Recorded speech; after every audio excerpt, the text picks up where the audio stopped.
Hello, and welcome to another week of the Abusecartoons Livestream. Another week. As I said in the notification, I think it was yesterday, they said the hottest November day in Japan history. But I don't trust, after what they did during the summer, I don't trust their measurements anymore. It was a warm day, but, not summer temperatures. Because remember in the summer we were getting all these record temperatures, but then they found out that they were doing the official measurements like from the, asphalt or like runways of airports or whatever, where of course the temperature is like 10 degrees Fahrenheit hotter because the, heat's being absorbed into the cement or the asphalt. So who knows? It's all a plan to get you to buy worthless electric cars. It was very cold in the morning, though, but it warmed up, so not crazy unseasonal.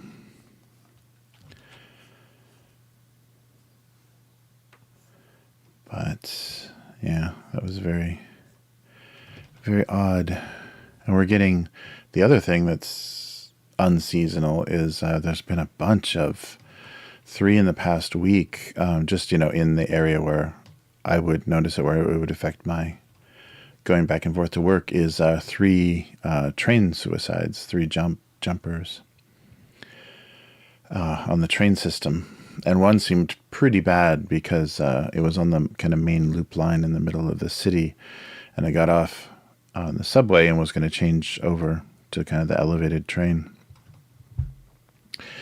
And it was all blocked off, and there were people running in there with a big hydraulic, kind of jaws of life stuff. So it must have been someone was trapped somewhere and they needed to free them. But that's a thing that happens like the end of the year, kind of the seasonal, what is that? Seasonal disaffective disorder.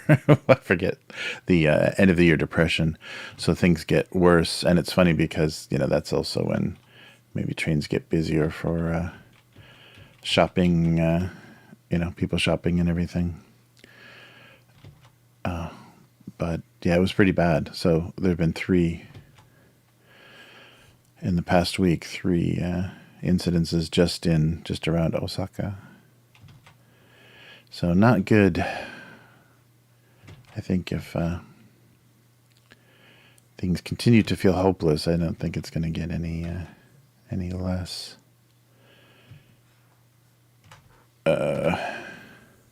Whoops. Oh, wrong tool.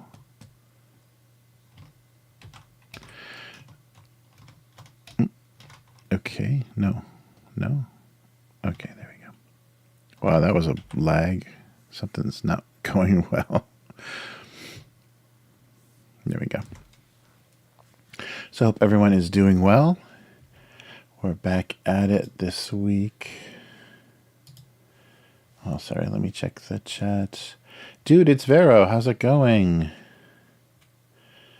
Yes, yeah, it's warmer than usual. You still need a jacket. The morning was so cold. I grabbed a heavy winter coat, and then I just carried it for the rest of the day because it was not usable. It was too hot, and a lot of the times you're going from strange situations, they're heating the trains because I think they just turn the heat on after a specific date. But if it's a very sunny day, then the train is also being warmed by the sun. So everyone on the train was sweltering because there was so much sun coming in. But yeah, no fun. Yeah, I think we're getting to a really weird state. Yeah, I saw a story about in London they're vandalizing cameras because the cameras are being used. Oh, I did a whole coffee mug thing last week. Because the cameras are being used to find people that are driving low emission cars into London. So they have the greater London area. You have to pay a fine of like £12.5 a day to drive your car into the city because they're trying to reduce emissions. And it's already been proven in other situations that that does nothing. And if you need to upgrade your car, if you're driving a car that's too old, being charged, $12.50 every day is not going to make it any easier to afford a car. So it's just a weird kind of taxation. So people are protesting by attacking the cameras. But yeah, I don't know. I think the technology has already proven that it's impossible to. Nobody's power grid, nobody's electric bill, especially in Japan. I think the cost of electricity is so expensive here. There's no way. I mean, you'd be paying much more to charge a car daily than you would be for gasoline. And gasoline prices are high here as well. But the whatever the watt hours or whatever the measurement is for electricity is triple, quadruple what you're paying in the U.S. And the plus you have to pay for the. Most people don't have the car parked at their house. A lot of people have to use shared parking lots and things because parking is so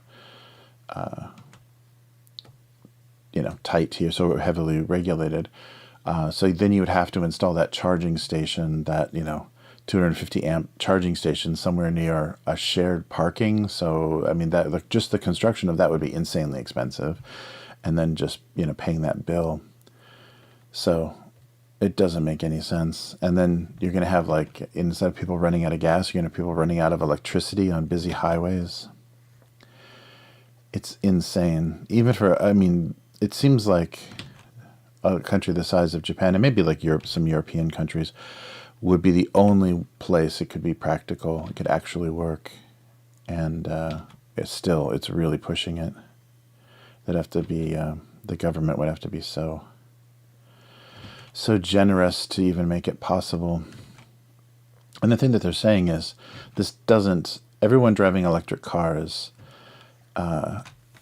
is not going to have the results they want it to, because that electricity is going to need to be generated by coal or fossil fuel burning plants. So you're just moving the location of the pollution, and there is wind, so that that airborne pollution can just be pushed right back into densely populated areas, completely negating the effect of any move. And then you're dealing with all kinds of, if you think the theft of the pollution devices that are being stolen now, I can't think of it. If that's bad, imagine the sorts of rare earth minerals and stuff that are inside your new electric car that people are going to be pulling out to sell.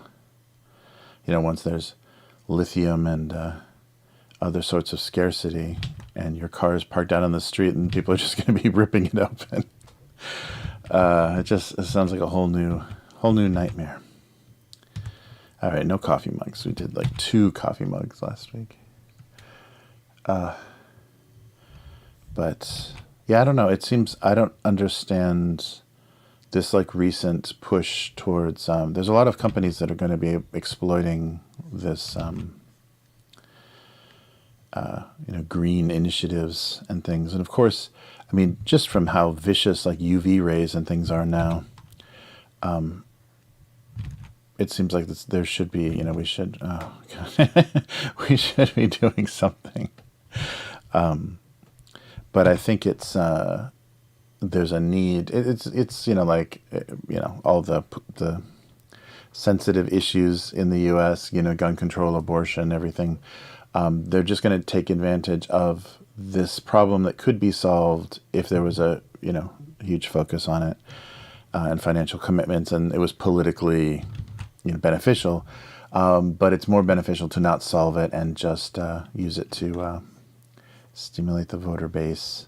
So we're going to have these, because it's been going on since the 70s in the U.S., maybe 60s. That's when the first Earth Day was, 60s or 70s. So it's been going on for a long time. And nothing, they've I think had some effects, Los Angeles is not Mexico City anymore in its air quality. But there have been some, limited successes and effects, and I do not want to draw coffee mugs anymore. But I don't know. It just seems it's very suspicious how this is being used, and it's also, because it's definitely going to make sure that only the larger companies are able to afford any of these requirements, which keeps development, smaller companies or like family-owned or privately owned companies are not going to be able to be competitive. It's just going to keep them out of several places. Well, you can't afford paper straws. Well, sorry, we're not going to let you open your hamburger stand. Just strange added expenses that would be much more painful on a smaller scale. I don't know. I'm just getting too suspicious.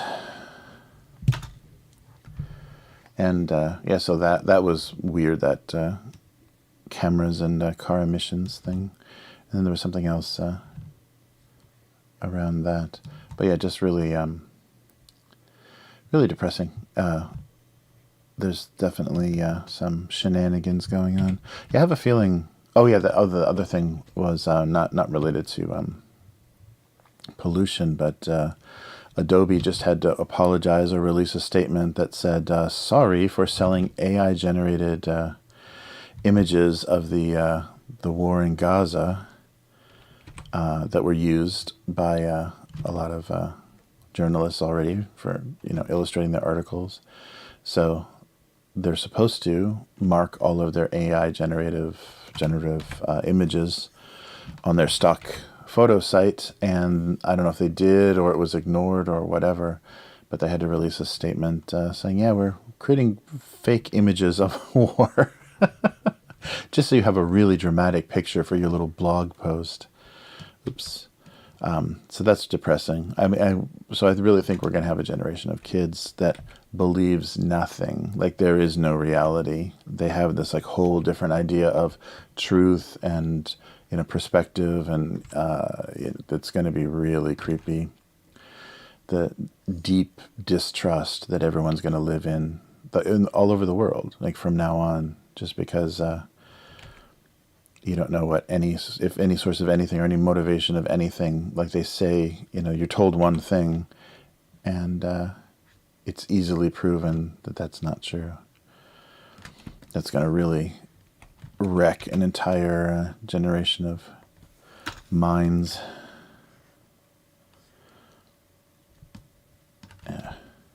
Yeah, I wonder if this presidential election or the next one will be like the first. There'll probably be some really amateur, some really like low-level attempts at using AI to manipulate things.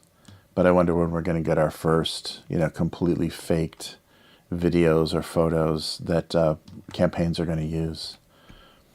Because I think in 2016, if they could have come up with some fake images that, took a while to get debunked, they would have.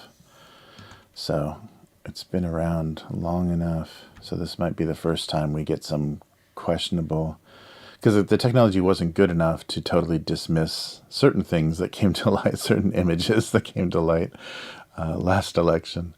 So we'll see what's attempted. That will be very interesting. The first actual attempt to deceive people using AI generated, video or audio or something. It's getting close. They're gonna try to get away with it, because there's still so many people that it still would be mind-blowing, and they would easily buy something that was very poorly created, like the very bad production quality or bad the realism wasn't there. There would still be people that would go for it, and especially when it supports your position, your opinion. That's going to be very dangerous.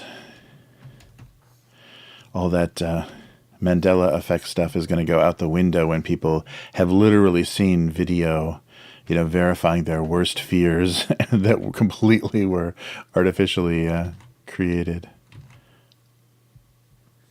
Oh, yeah, I just can't imagine, like, once that stuff just because it'll just start flooding, because you'll have to disprove, you have to debunk every single image or video individually, and there'll just be a torrent of it, a mighty river of weird AI propaganda. Yeah, that's going to be, hopefully I'll be checked out by then.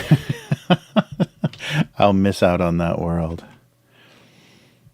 Because I don't think there's people working on it. Like, I think there's a computer science professor at the University of Chicago that's working hard to kind of slow down the conquest of AI. But I don't think there's people working hard enough because it's too useful so far.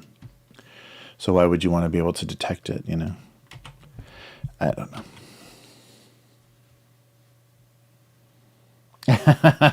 Yes, dude. It's Vero. It will get worse. Yeah, I mean, you're just not going to know what's reality anymore. And you're just going to have to accept this, like, weird... Because it won't even be ignorance. It'll just be, like, detachment, Yeah, it's going to be really, really strange.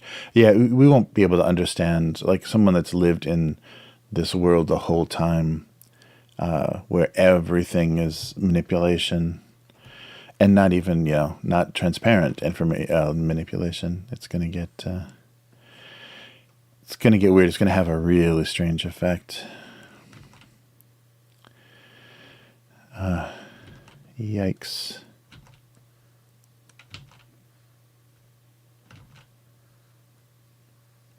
Yeah, it'll be fun to try to talk to grandchildren and tell them about the things in the world, and they'll say, "No, that's not true. I saw a video that." Wait, but they didn't have video back then. Yeah, I don't know. Very odd. Yeah, but that AI generated war propaganda is not great. That's scary too.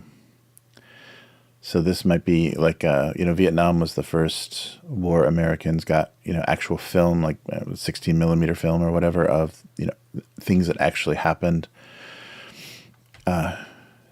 with the soldiers on the nightly news. And this will be the first time that the disinformation and propaganda of war, like, is supported by, 4K high-res imagery. I keep drawing coffee mugs. I gotta come up with something else here. Yeah, I had no ideas coming in. So I did books and coffee mugs last week. Let's not do that.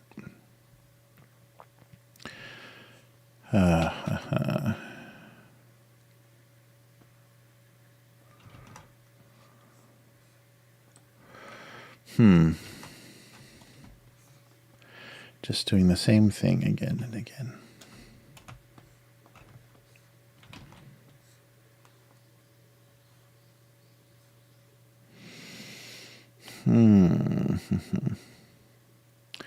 Oh, catalytic converters. That's what I was trying to think of. Yeah, my daughter was telling me about the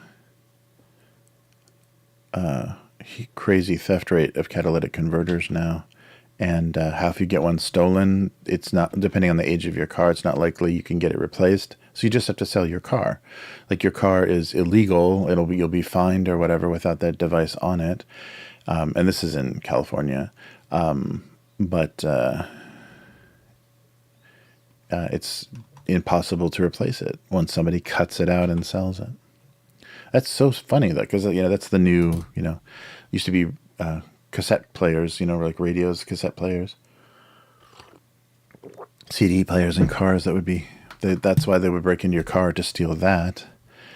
And now it's things that they can access from just underneath your car.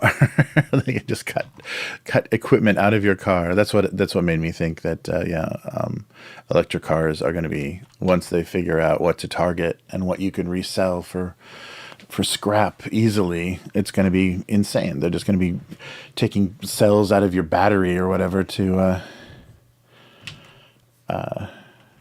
sell for the whatever rare earth minerals are in there.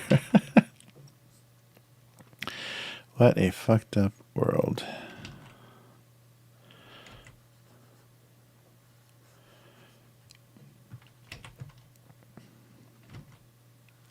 Yeah, I haven't heard about that happening here. I think because they have really strict, air pollution control and air quality stuff. You have to do emissions testing a lot here, just like California. But I haven't heard of an organized ring of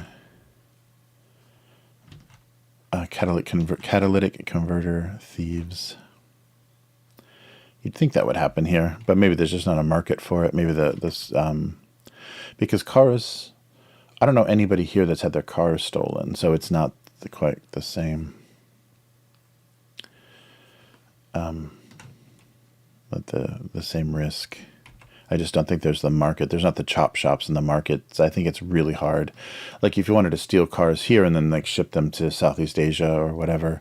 Oh, but you know what? There is. So there isn't a market for cars.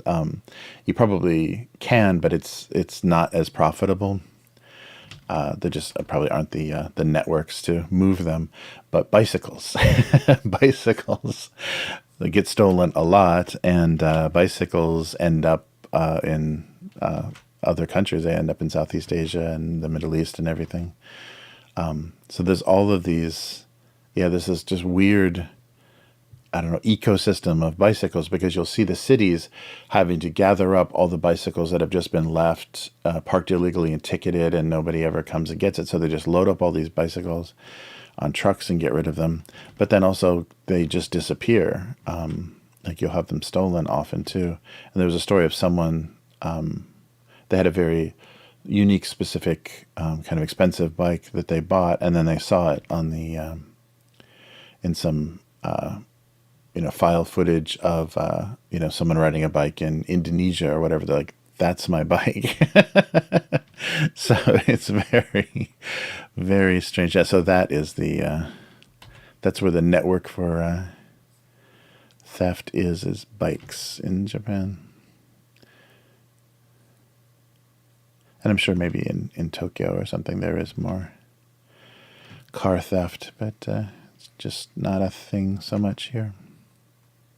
Yeah, I just remember how big a problem that was in the U.S. So here I don't know anyone that's had their car stolen, and in the U.S. I don't know anyone that hasn't had their car stolen, or at least broken into. It's crazy.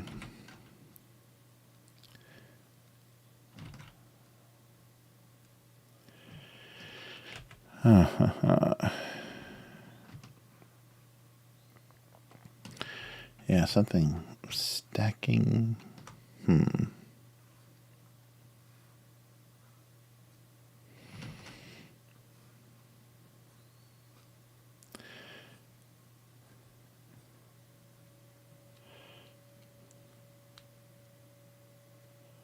Oh yeah, one morning your brother found his car missing. So moved from.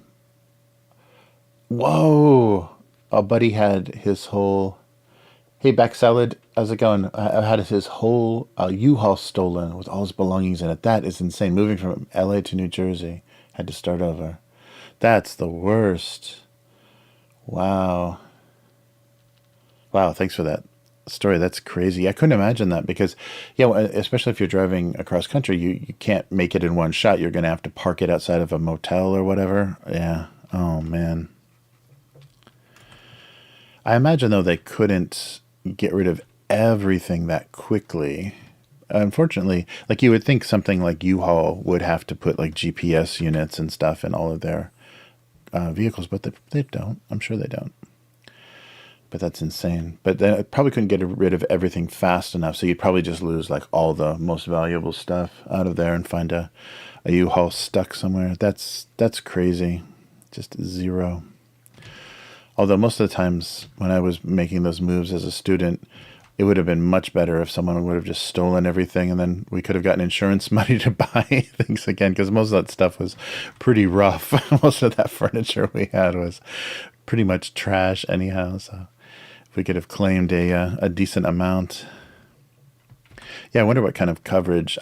Every interaction I've had with U-Haul has been terrible. I can't imagine filing theft a theft claim with them. That is just nasty. It was happening live on his stream while he was sleeping. Oh no. Oh no, that's the worst. Yeah, that's the problem now with being able to live stream. You can document the worst, worst parts of your life. Oh, that's terrible. That's the thing too. I wonder if the streaming, contributed to, like, somebody knew. They might have had a better idea of what was in there, and where he was and where he was going, and when he wasn't going to be, when it was going to be unattended. Yeah, it's all the weird stuff with people doxing each other and, like, being outside people's houses, when they're live streaming because they know they can. The whole doxing and swatting and all of that stuff. Just to have that effect on a stream. It's so crazy that happens now. I'm just amazed how, if you get stabbed somewhere, like, how long it's going to take to get medical attention or get police to where you are is insane. But someone can call, I guess, like, but the amount of time is probably, like, if people stream, especially games and stuff, they stream for hours, so they have a lot of time to do that. But you can just call a some kind of terroristic threat or something into law enforcement, and they respond with SWAT. And but any other lower level crimes, you'll be lucky if you get anybody around. But it probably is because you're confined at a location for several hours, so that makes it all possible. Yeah, and I'm surprised too. I mean, I don't know what the punishments are, but the punishment for that should be insane, just because of the waste of resources. That is an insane, waste of public money, and that should be all fined to whoever they figure out did it. It's just crazy.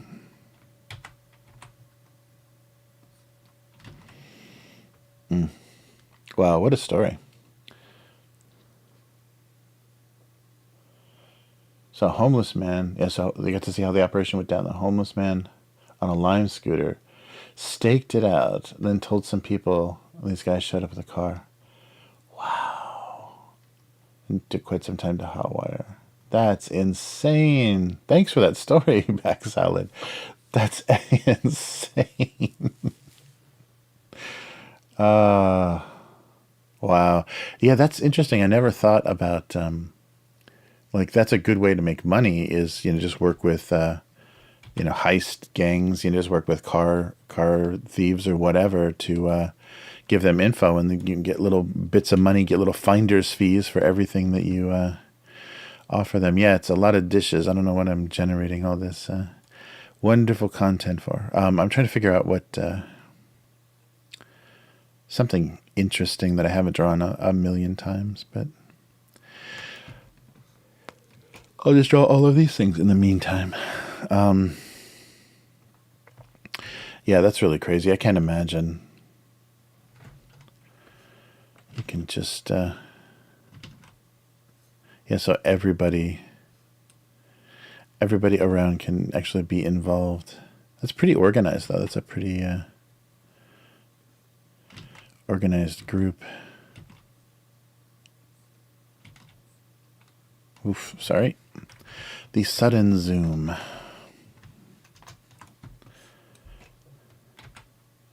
Wow, and the fact that it's on live stream too. Wow.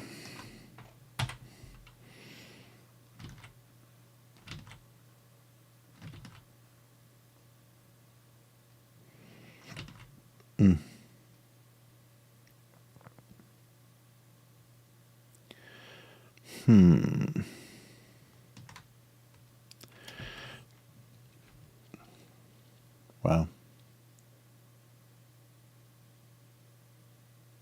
Oh, cool. Yeah, please. Yeah, I would love a link to that. That would be so insane to see. Yeah, I can imagine though, and especially if you want to use it for evidence for insurance or for police, it's probably better to keep it private in the meantime. That is really crazy.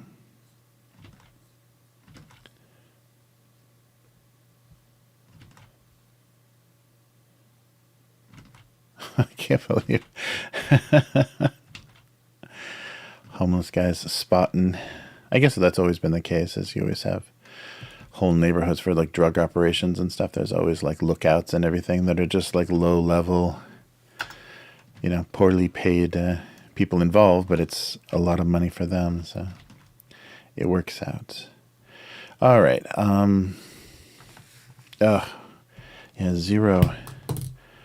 Zero ideas today.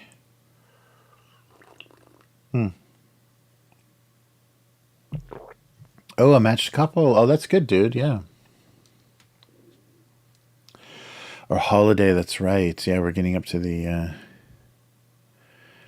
It's already. I can't believe. Yeah, without Thanksgiving here. I guess though, I was told that that's the same thing going on in the U.S. too. Without. Thanksgiving, it goes, Halloween to Christmas here, but it's doing that in the U.S. as well because, Thanksgiving doesn't sell anything but turkeys. Yeah, and envying a couple would be good, like a matched set, or just holiday mugs. This whole cartoon is just going to be mugs. I just have to change the name. Everything is a mug-related joke. Yeah, a holiday mug would be fun.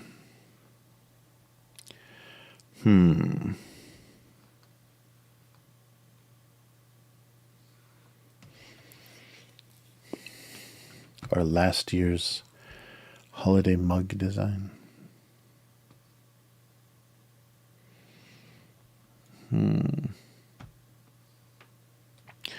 Yeah, I don't need 2 months of Christmas though, right?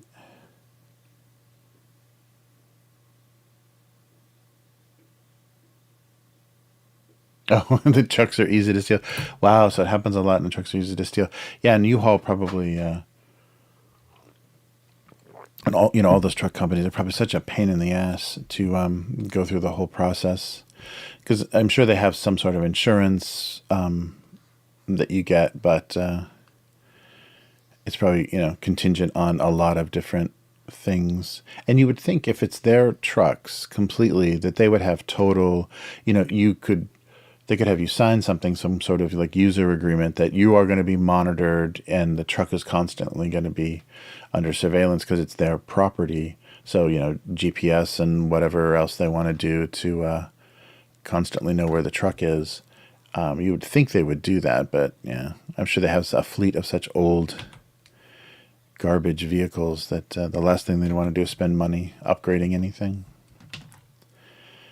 And that probably doesn't make them any money, and it probably wouldn't increase their business because it sounds like there is no growth. Like they only can have so many vehicles. People only move certain ranges. There's only a certain amount of time, so they either have too many trucks or not enough trucks at all times.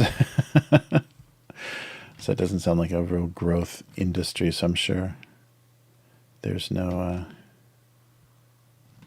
Yeah, just remember, almost every U-Haul I've gone into, they have the photo posted on the wall, not even like a, professionally printed poster from the company or whatever. The local guy just took a photo of one of the trucks that he had returned where the whole top of it was sheared off by like an overpass that was too low. And so then they, have their little handwritten note, you should get insurance. You should buy our insurance. I've seen that a couple of times. Yeah, that must be a franchised thing because, especially for, was it U-Haul or Ryder? I think it was U-Haul. Yeah, that last, leaving Los Angeles, that was the worst. That was the worst experience ever. I got screwed over so bad.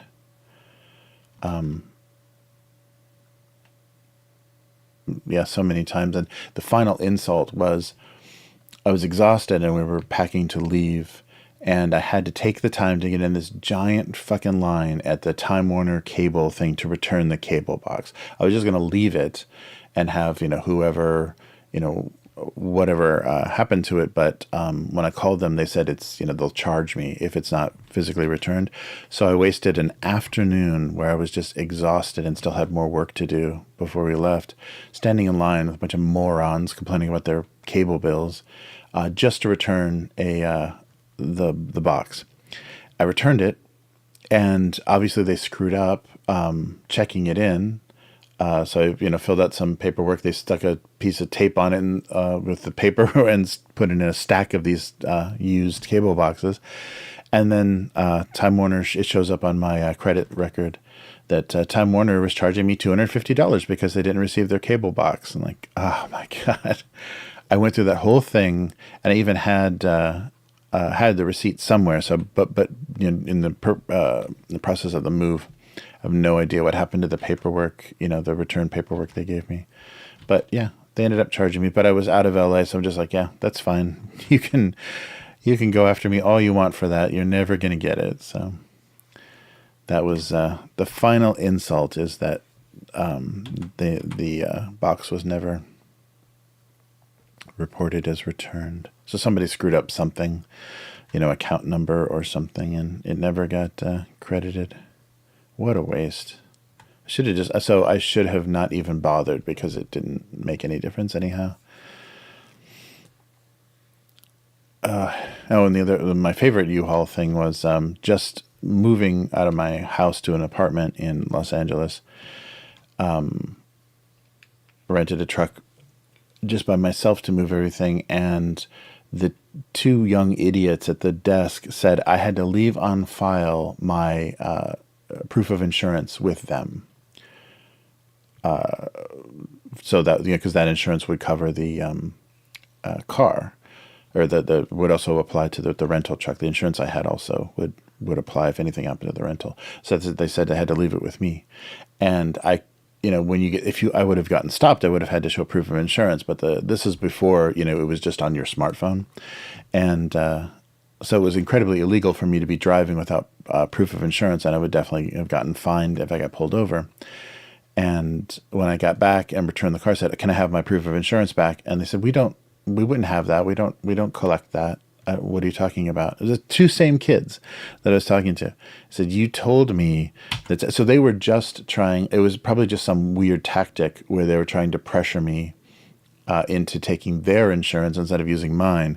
But because I didn't go for it, I kind of called their bluff, and they just said, oh, okay. Yeah, then we have to take that and put it in the file. And I saw them put it in some file folder. And they just completely denied and completely stonewalled and said, we don't have it, sir. We don't have your proof of insurance. We don't take that. I'm like, go over to that file right there on that desk and give me my proof of insurance. And they're like, we don't have it. It's not going to be there. And they went over, oh, there it is. It was so ridiculous. And it wasn't like, I wasn't like, it didn't seem that they were being too clever about it. Like this wasn't some scam that they were pulling or whatever. It's just like I don't know, they just got caught in some weird tactic that somebody taught them to do, and it always worked. So they never had that situation happen. So frustrating. It's just, yeah, really, really annoying. So I was driving that stupid rental truck illegally, or with the possibility of being fined for no insurance, and that just returning that, because I was so exhausted from that move, and because I ended up having to move all day, so it was getting late, and then the tenant across the way, it was kind of townhouses. And the tenant across the way kept, her dog was barking. I couldn't hear it, but she kept coming out and complaining her dog was barking, so I had to stop moving. It's like, I only have this truck until the end of today. I'm not going to stop moving. So that was my warm welcome to the wonderful world of rental. Oh yeah, how about a coffee maker or something? Yeah, that was that was evil, because she was like, it was just some young girl too. I would understand if it was some grumpy old woman. It was a young girl and her dog kept barking. I'm like, well, just quiet down your dog. I don't even hear it, so I don't know what you're talking about. And she was threatening to call the police to stop me from moving in. Like, that's wonderful. Thank you. Yeah, absolutely insane. Yeah, both of those. Getting out of the house and then getting out of that apartment was both times brutal. Yeah, I don't need to do any more of that in my life.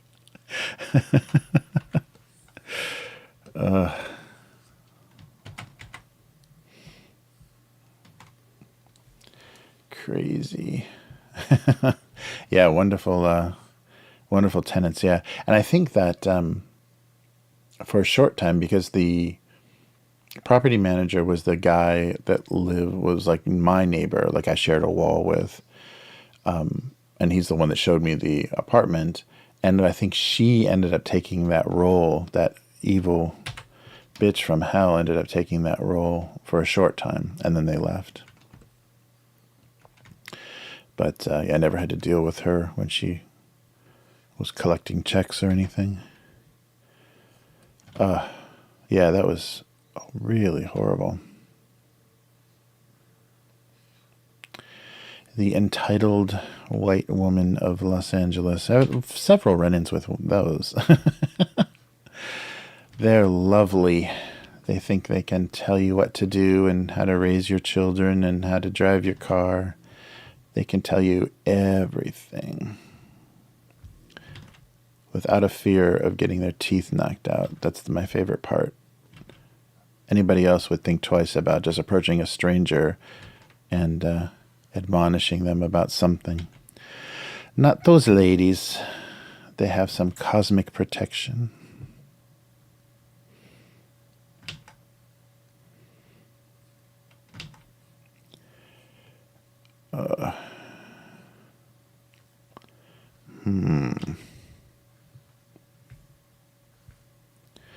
This is going to be a long, unproductive stream.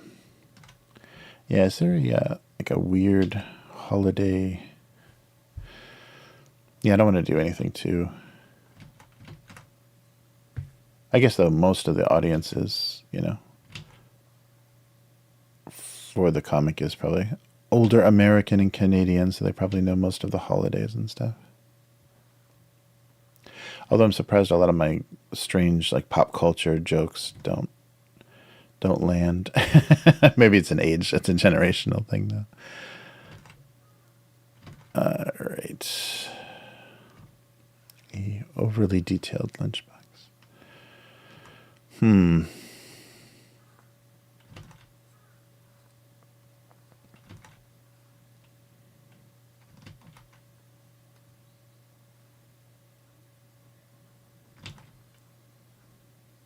Yeah, it's too small.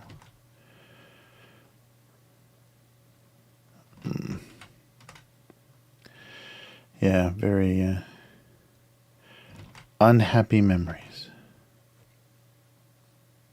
Yeah, it was just such a relief to be out of that, though, and never have to sit in that traffic again. That was the most...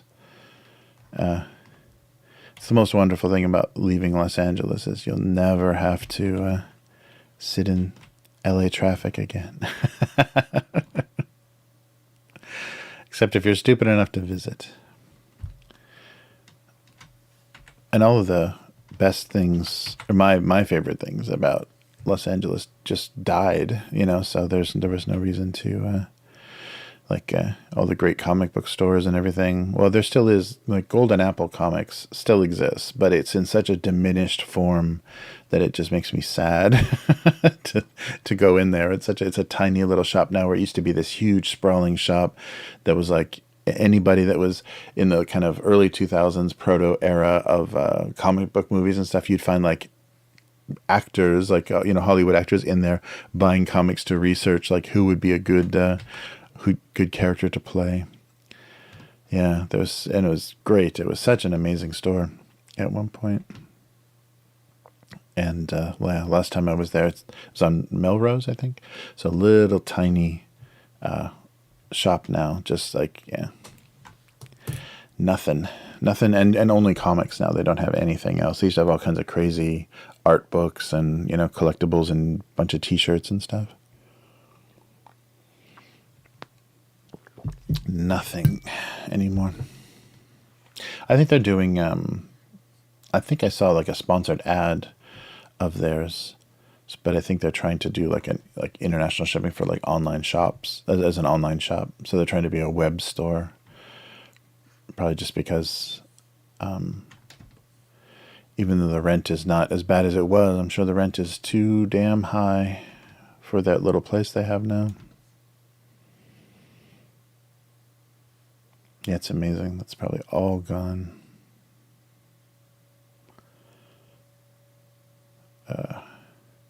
Yeah, but some of my favorite places just disappeared.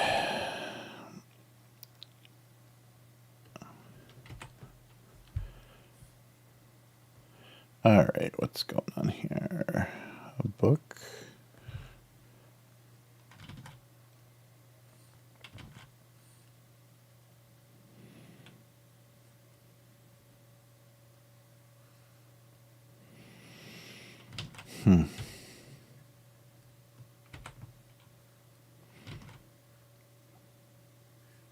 I had a great comment on a recent, and I had this happen to me in, like, face-to-face at the San Diego Comic-Con. Somebody was, like, reading my cartoons.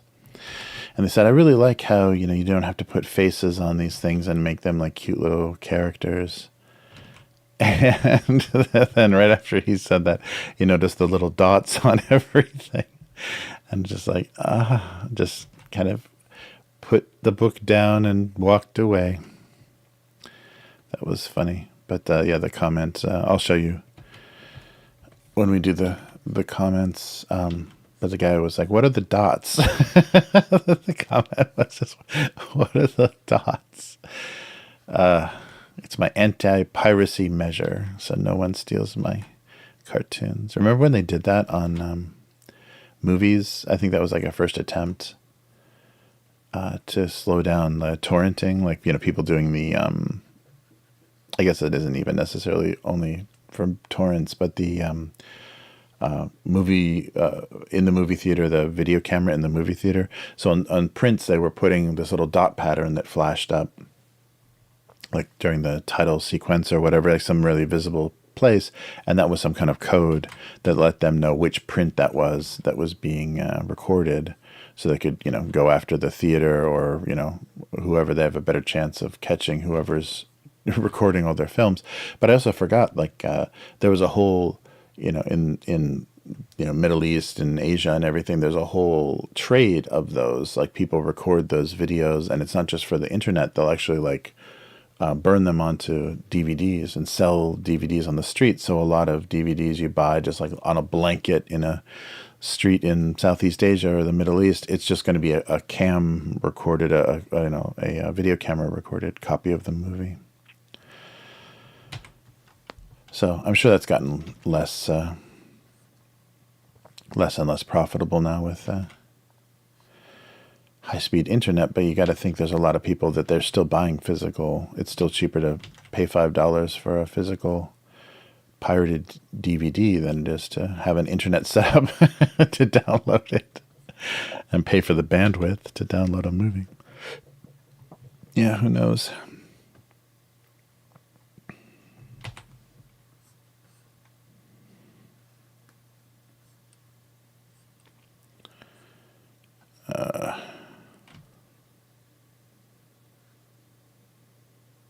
Yeah, that's something they never talked about, like the big push. And they even have those here. They have these warnings. They have really annoying characters.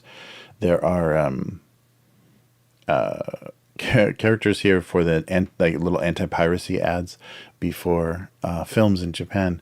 And there's two like guys wearing like police uniforms, but their heads are red, like rotating sirens.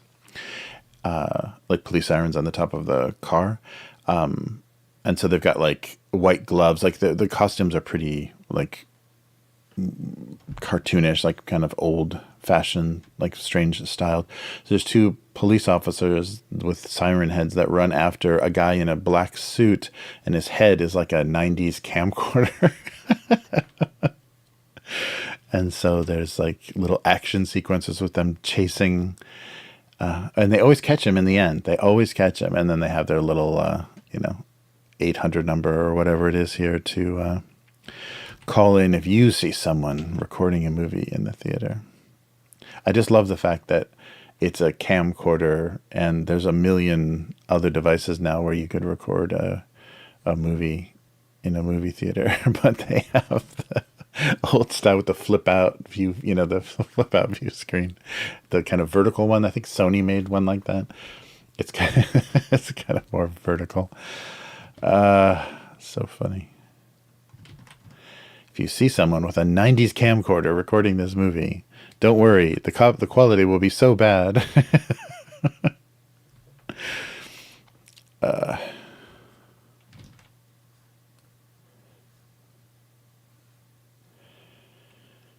right.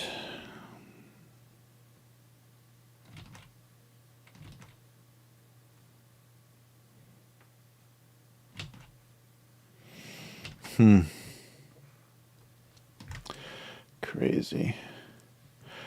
Oh, dude says I tried a digital art stylus a few weeks ago and had it for a while. Yeah, it takes a while to get. No, yeah, I'm just using. So this is just the Wacom. They're very standard stylus, but it takes a long time to get the feel for the pressure. And I had a lot of trouble starting out because it was just a monitor and then a tablet, straight in front of me. So you're not looking down when you're drawing. You're not looking at what you're drawing. You're looking at the effect that the stylus is having on the screen.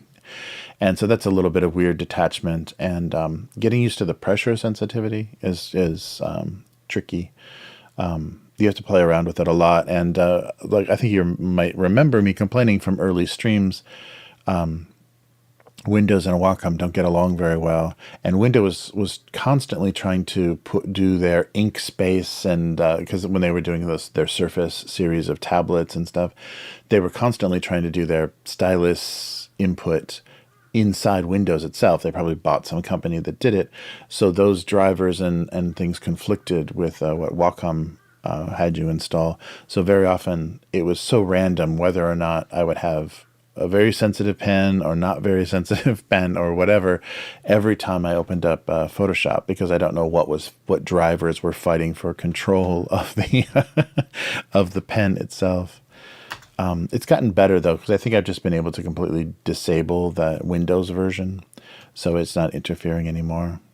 But for a while, that was a real mess. They kept trying to insist that so you'd usually just have to restart everything to get the Wacom driver to become the dominant one again, because sometimes it would either crash or just get overridden by whatever was baked into Windows. That was a real pain.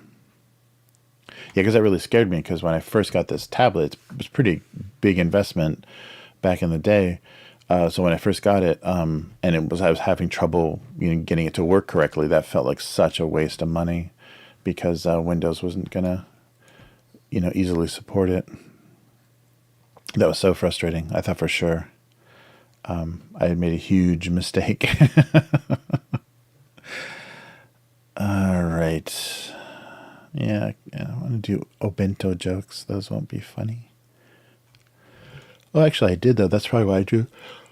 Oh, subconsciously, I drew the lunchbox. Oh, maybe I can do that. Like a East versus West Obento.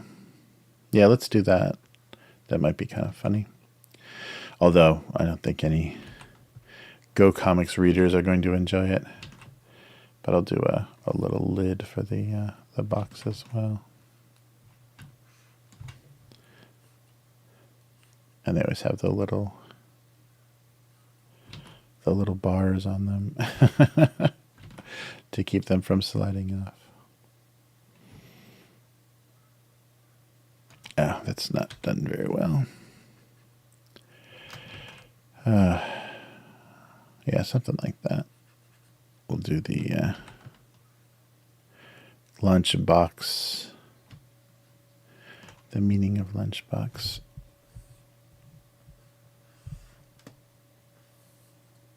Yeah, that might be fun.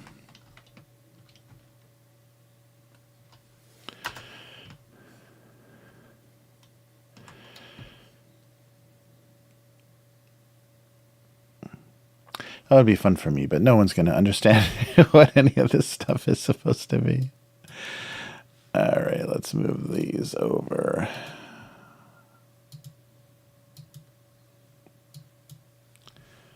So,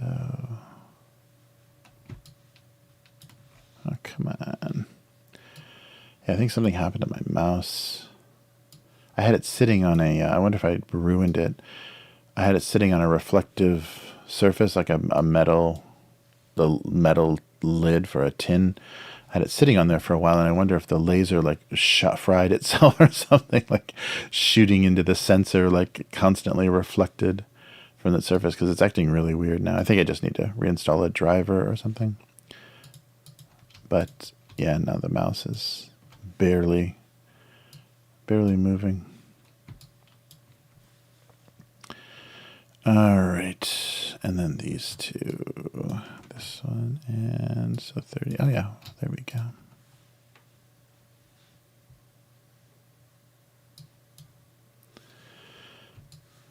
So, a very visually confusing cartoon.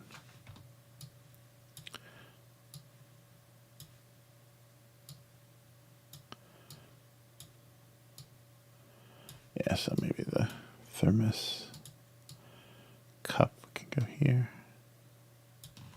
There we go. East versus West in a lunchbox showdown.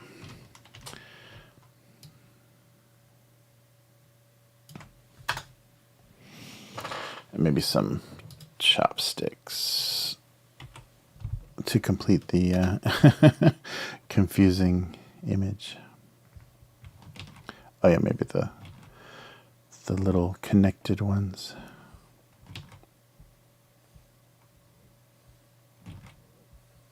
Actually, they're not that connected. That maybe.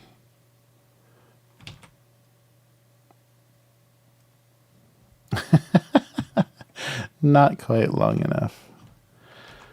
Let's see here.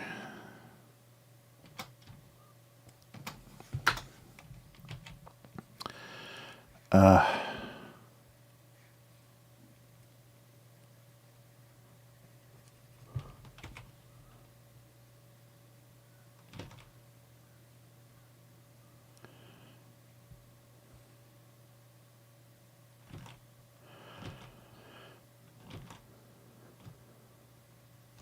guess that works. Let me see if I can make the end a little more narrow. Yeah, I don't think anybody's gonna know what the hell I was trying to draw here anyhow. It won't matter.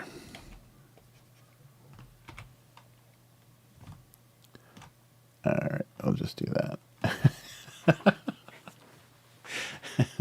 So those are supposed to be the little, bamboo disposable chopsticks. Or I guess those are actually cheap. They're not bamboo. They do make a bamboo version, but usually they're just a cheap wood.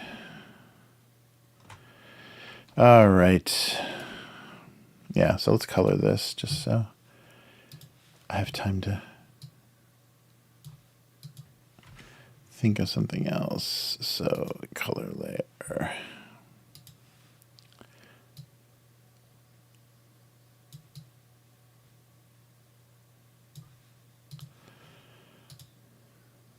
Yeah, so I wonder what kids even take to school in America for lunch.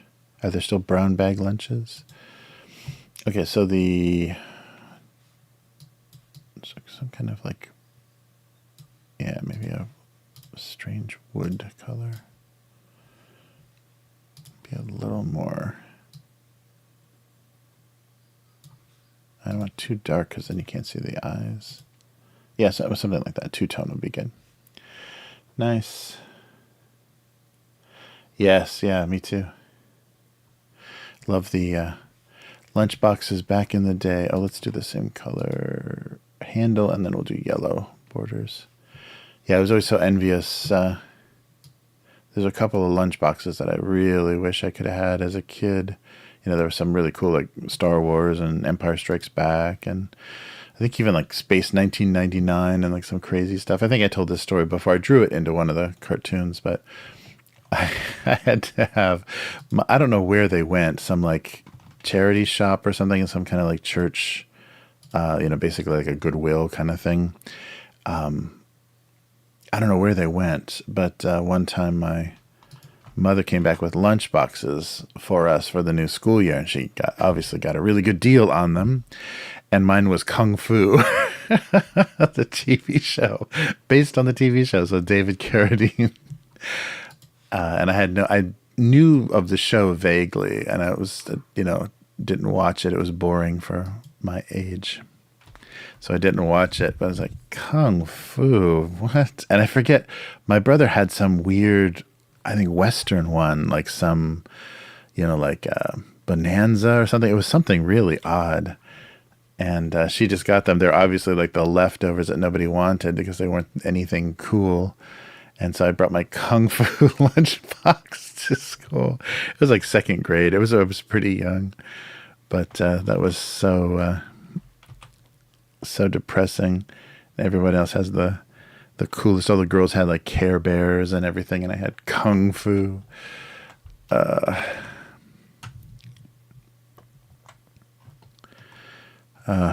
That's so funny. But I would have gotten to date Jennifer Aniston though if I had my Kung Fu lunchbox. Remember that from Office Space? Want to come to my place and watch Kung Fu? I love Kung Fu.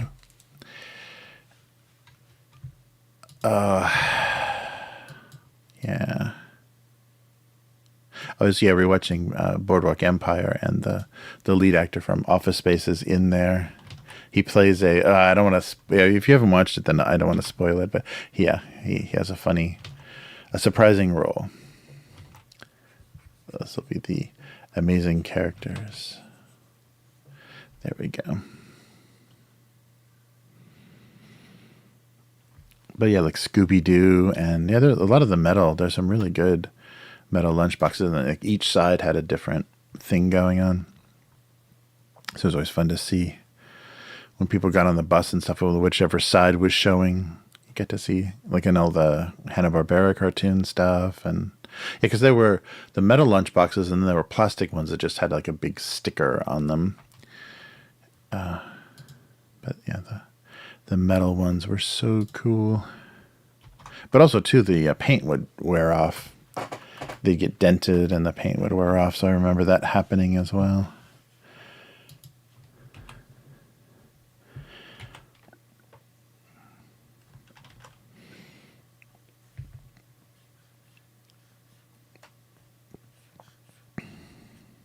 That doesn't show up very well.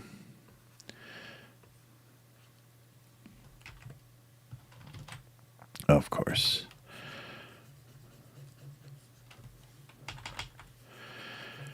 Yeah, so we'll see. I wonder though. Yeah, I wonder what kids are, if they are even bringing lunches anymore.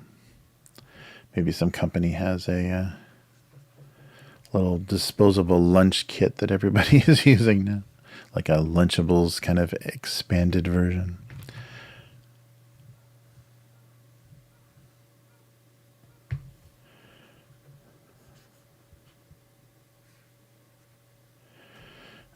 All right, there we go.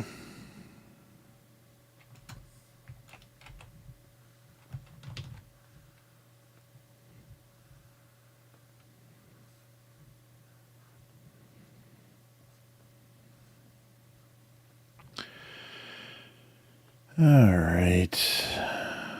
Yeah, I think I'll put some gleam on this so it looks a little more metallic.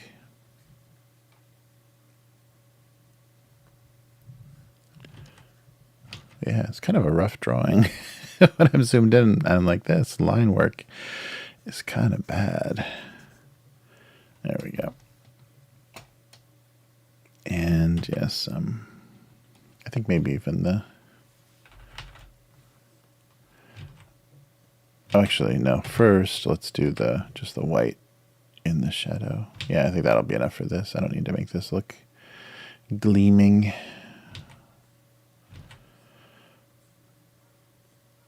There we go. It just has to look a little kind of lacquered.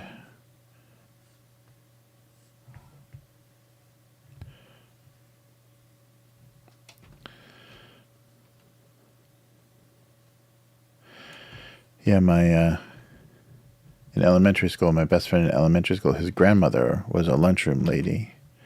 That is one of the coolest things ever because you can always get like extra pizza or extra hamburgers or whatever, you know, on if you take the school lunch. That was amazing. The closest thing to being a maid guy in elementary school was somebody that had a connection in the cafeteria.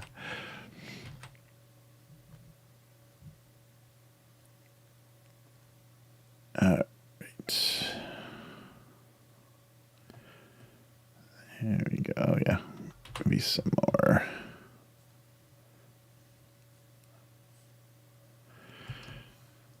Yeah, I think that works.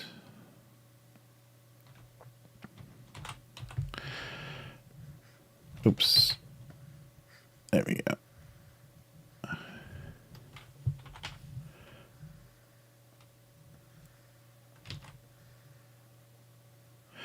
Oh yeah, they must have stopped that. I don't think they would possibly do that anymore with kids and all their allergies and stuff. But I remember there was milk every morning, like in homeroom in elementary school. They handed out milk, and it was always warm as hell. Like they would take it out of the refrigerator too early, and it would sit in crates. And you had to pay your milk money every week or whatever, and then you'd get weird warm milk in the morning. That was strange. I wonder what the intent of that was. I also remember like weird fluoride rinses. There was like a program where everyone had to rinse with this disgusting fluoride liquid, part of some weird school program. I'm sure it was the state, you know, trying to stop tooth decay or whatever they were doing, but I'm sure it was a scam. All right.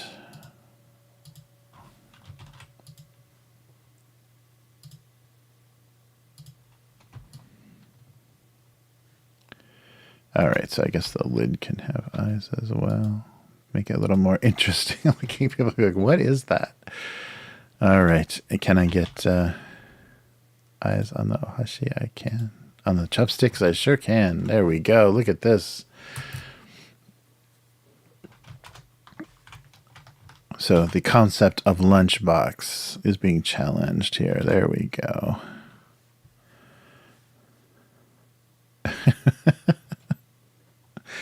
Let's see. Oh, good. The color helps. Yeah, good. Helps make them look different enough. My niece and nephew have lunch bags, all colorful, but so rare that they take lunch. Oh, interesting. Yeah, my nephew had a banana rotting in his backpack. Nice. Nice. Yeah, warm milk. Ugh. Yeah, that's brutal. Yep, they're going to get split. That's right. Chopsticks are going to get split right in half, and hopefully they don't have that.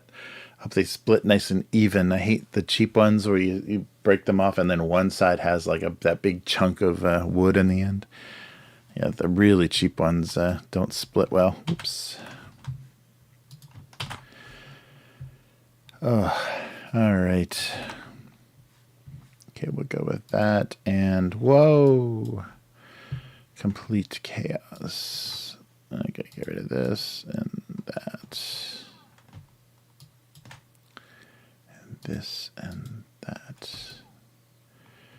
All right.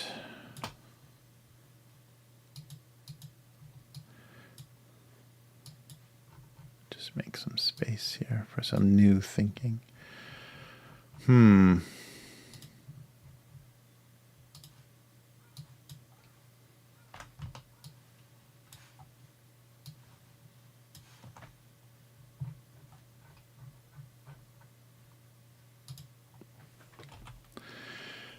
All right. So let's see. Yeah, lunchboxes that's a fun idea. Yeah, I didn't even know that I was drawing that. Like for some reason, after I drew that, those stacked boxes, that reminds me. It's especially like the really nice obento you can get in Japan, like the luxury one for New Year's and things. It has a nice box, nice wooden boxes that it comes in. But the traditional like picnic style is like a lacquered box, lacquered wood box. There's some nice antique obento boxes here. But yeah, just subconsciously, I must have been thinking lunchbox. Because then I drew a metal lunchbox. All right. So what else? Let's get back up to 50. Yeah. All right. Yeah, I think I always accurately describe this live stream. Drawing and talking. I can't believe how hard that was. When I was first doing this, I could either talk or I could draw, and I couldn't do both at the same time. It was really, really hard to... because as soon as I started drawing, I would just be silent. And if I was talking, then the pen was completely still. It's like walking and chewing bubble gum. All right.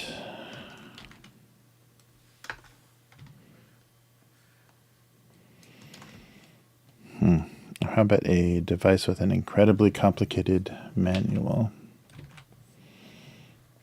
So a mysterious device.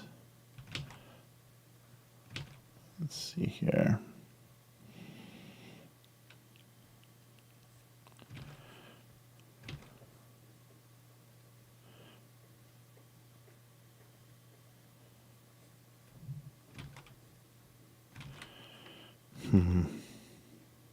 Yeah, it's getting too detailed.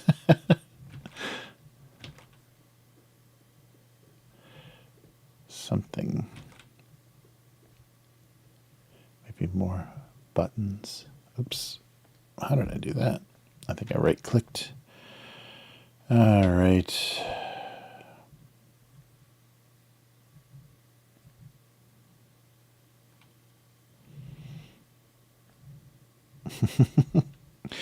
Just a strangely complicated device. We'll put a little antenna on it too.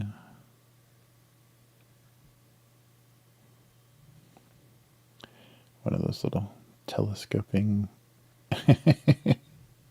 There we go. Little sci-fi style. So whatever it had a incredibly complicated manual. Yeah, let's do something simple like that. Oh, that's right. Wrong layer.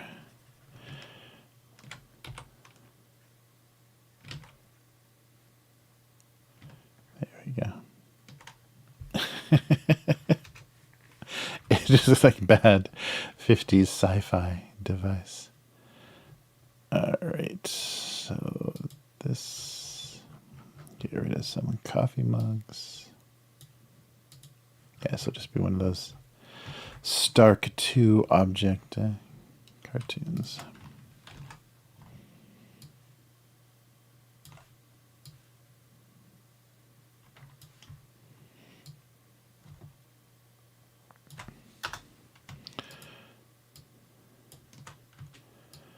All right. Yeah, there we go. A very complicated user's manual. Yeah, I think that's going to be part of reducing packaging and things. I bet like all, or so many manuals now for devices, unless there's some like, requirement that they be physically included, will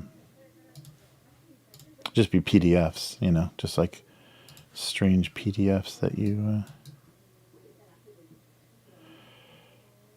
can download, because that'll save them a lot of cost in, you know, publishing those and putting those in.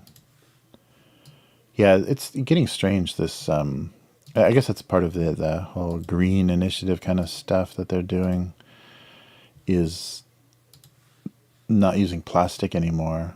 So if you get like a new iPhone or whatever, it's just like wrapped in paper, because you used to have like all the, you know, cling kind of the plastic seals and stuff all over the screen and everything.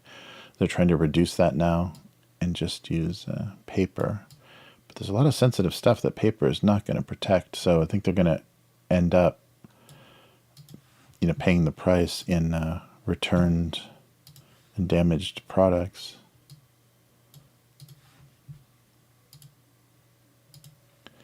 We'll see. Yeah, some kind of recording. I just wanted to make it some ambiguous, strange device that it wasn't even sure of its own purpose, and it had a huge manual. Yeah, it looks like just looks like some sort of weird radio. All right, we'll do weird clashing pink buttons on the side here. Or actually, let's just do them all different colors. It just looks like a children's toy now. Something to improve baby's dexterity. All right. And here. Okay. Didn't know what kind of device he was, but he included a pretty daunting manual.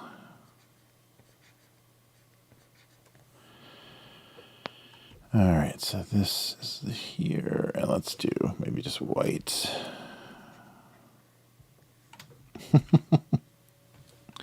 Baby's first sci-fi device.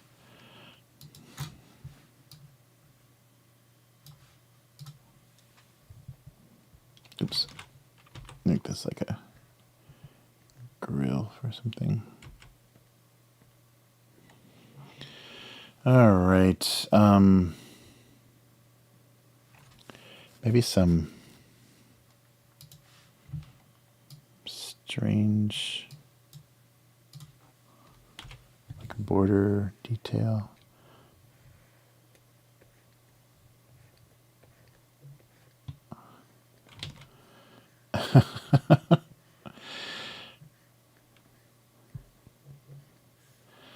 There we go. Extra weird. And then, let's just do a simple like line on the manual. So the design of the object is weird and complicated, and the manual is just all very simple, very streamlined. Yeah, I'll fade this out a little bit.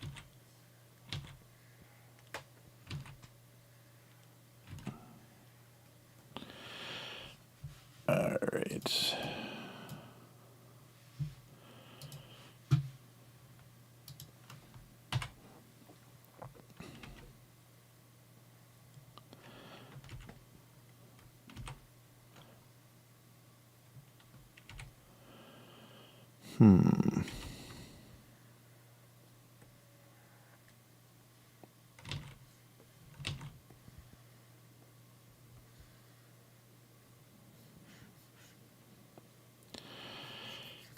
And then I'll try to make this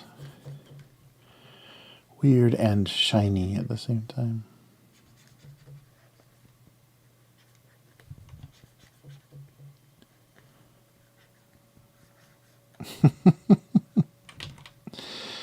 Who knows?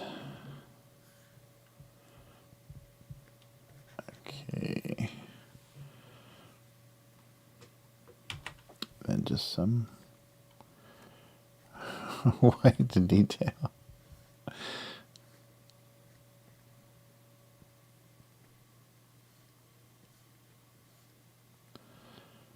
All right. Something like that.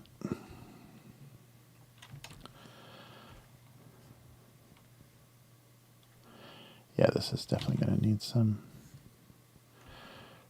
bright, shiny detail. Actually, maybe not for those.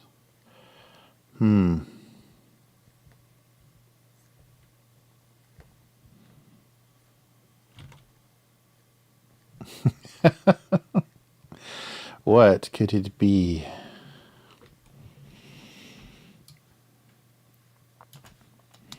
All right.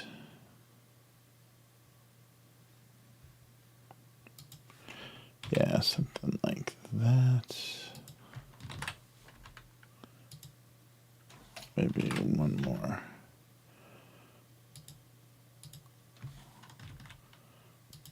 What are the dots?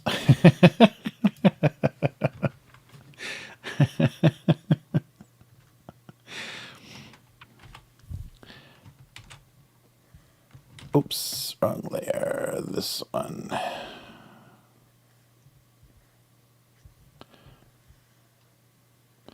That's interesting, though. That means people are still finding this cartoon on Go Comics.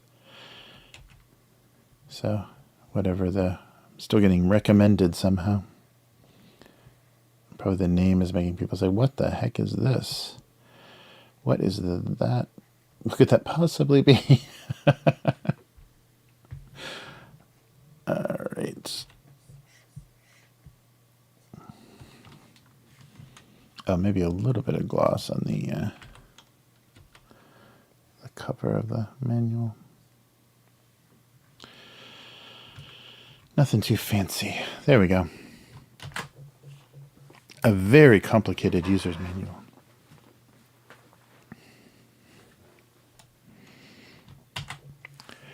Nice.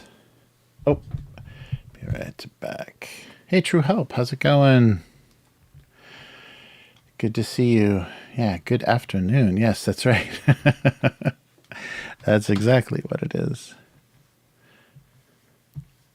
Some people might not believe it, but it's just 3:30 in the afternoon. All right, so we've got this guy and this one. I was hoping Matt would stop by. Dude is back. Oh, that was cool. Back Salad dropped in with a crazy story about a live stream U-Haul theft. That's insane. All right. Okay, so everything's got eyes and everything. I was hoping Matt would stop by because I think we're going to try to play a game. I did a map. Ooh, did a spooky black metal map for this miniatures game. It's like a miniature skirmish game, but there's no miniatures for it. It's just mostly supposed to be played on VTT. So I put together the map for the first level. So I wanted to show Matt, but maybe I'll just show it on the live stream tomorrow, maybe. But we might be playing this over the weekend. We'll see. All right. There we go. Oh, surgery, oral surgery. 45 hours to remove the... Or 4.5. Not 45. 4.5. Oh, that's brutal. Ouch, ouch, ouch. Yeah, I remember having wisdom teeth removed, and my wisdom teeth were so deformed, they just looked like popcorn kernels. They didn't have any root. They were just these big, like, nubby things of bone. And yeah, they had to, like, the guy literally had his foot up on the chair and was just like, had a oral, like, chisel in my mouth, and was just pounding a hammer and chisel into my mouth to try to break it up so he could pull it out, because I guess he didn't want to make the incision any bigger than it already was, so he was trying to break it up to remove it. But yeah, they showed me, or I saw, maybe they just put them on the tray, so I saw them, the teeth after the extraction, and they didn't even look like teeth. They're just these big messes of bone. So they were very, vestigial. The wisdom teeth are not necessary anymore. I'm not chewing on grass or whatever I needed to do.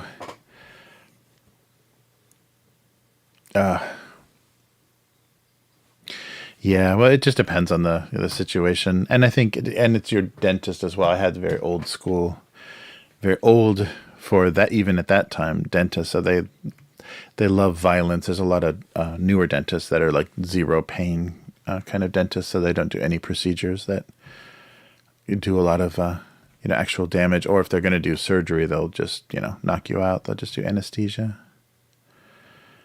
But yeah, that was back in the rough old days. Oh my God, you're older than your dentist. Yeah, wow, that's crazy. Yeah, I probably have been older than a few doctors and dentists recently, but yeah, the old guys are especially rough. There was no like very, you know, they have a certain kind of skill, but it's a rough skill for doing a lot of stuff. Yeah, and they just don't care. I think, especially here, there's really weird ideas about pain. Pain is necessary. Like they don't want to give women pain relief during childbirth because they say that they won't bond with their child as well, which I think is weird and suspicious. Because I know that most women that have really difficult, painful labor or delivery for their kids never forgive them. They hate them because of all that pain and maybe any damage that happened. They never forgive them for that. So it's like this debt that the kid is in from their moment of their birth. So it's odd that they think here in Japan, Japanese doctors think women need to experience the pain of childbirth to have some connection to being a mother. It's a little odd. But also, yeah, they don't. Yeah, women's opinions are not held in high regard here. So it's a little strange, but I was really surprised by that. So my wife got a epidural, which was very rare, and so we were lucky that we found there were only 2 doctors in this whole area that did it. Otherwise, it was all zero pain. Zero. I keep saying zero pain. A lot of pain. Zero pain relief. Childbirth. So luckily, we found that. And it was good because they needed to do things very quickly because we had the umbilical cord situation. So as soon as they realized that, they sped up the delivery as much as possible. And maybe without pain relief, it would have been pretty brutal. Oh, did I crash again? No. Okay. Yeah, I've had some bad luck with this stream. I keep getting broken in half. But yeah, it's a very weird mentality here. There he is, Matt. I spoke your name and you appeared. Hey, Matt, you want to see something cool? So I still think we need Astral. I think would have been a better VTT for this. But check this out. The first level for the Malagast miniatures game. If we want to try that, I'll share that PDF with you. So you have to choose a house, and then that gives you certain abilities for your crew, or your black mass. So they're called. This is a very black metal crazy game. But yeah, it's very simple. So it's just, and I just use a little checkerboard, like a chessboard underneath, but 6x8, and it was really hard to kind of keep things dark but still represent everything. So I did a lot of light. Yeah, so the pool of obliteration will be the first thing. So if you want to give that a shot over the weekend, we can try that. But yeah, and I sent Chris the PDF, so maybe we'll get lucky and have some 4-player Malagast, or at least stumble through the rules. But Foundry isn't a great VTT for it. It's not drag and drop and very easy. I think it was. So it was either the original version of Owlbear or Astral, where you could just grab an image, like a PNG or whatever, and it would ask you, is this a token or is this a map? And you would drop at the top for a token and bottom for a map, and then it would just instantly be usable in the VTT. Now everything has to be imported and assigned and created as a character, then assigned to a player, and yeah, it's very brutal. The technical thing of just giving people pawns to use in the game, and that might be a problem too, because I won't be able to. I guess I can give ownership individually to everything, but we'll see. But the cool thing is the creator of the game is a comic book artist also, so they did art for all of the different characters already. So they already have, it was a PDF of the rules, the rule book, and then a zip file of a bunch of assets for creating, character sheets and the actual tokens themselves. So it should be cool. Yes, yeah, right. Since there's no Star Trek, yeah. Yeah, that would have been a great one to play on Halloween. Yeah, that's true. Yeah, we missed out on a Halloween. Yeah, dude, it's, I think, specifically kind of like a dark, yeah, like a black metal vibe. Because it's all like a city of the dead that you're fighting in, and then the different factions are kind of these corrupted groups of either very demonic, or there's also some kind of like religious houses and things. So it should be good. Yeah, so let's see if we'll be around on Friday night your time, Matt, and see how it goes. All right, so what were we doing? Oh, that's right, we're reading the hysterical comments. So this might take a minute to set up, but give me a second here. Yep, it didn't go through. So go comics. There we go. Yay, all right. All right. So, oh yeah, let me go to this is my new favorite comment. Yeah, it's this one. My new favorite comment. Let me make this a little bit smaller. So for November 7th, which is last week, the first comment is, "What's with the dots?" Yes, so new readers are still finding my cartoon. I should be happy about that, but Tiger Rave says, "What's with the dots?" And somebody says, "Those are eyes." The cool kids that know this cartoon. That's funny. So people are still finding it. So that means the recommendation and stuff on Go Comics is still working. So that's encouraging. What's with the dots? All right. Those are eyes.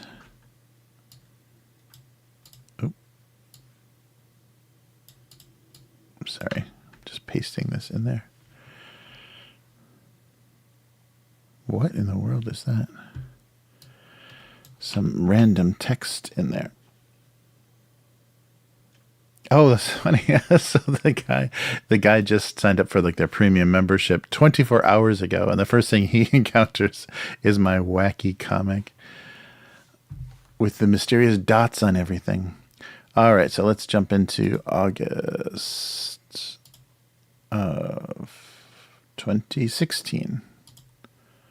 All right. August 2016. Got to click on a day. Second. There we go. Yeah, I think this is where we left off.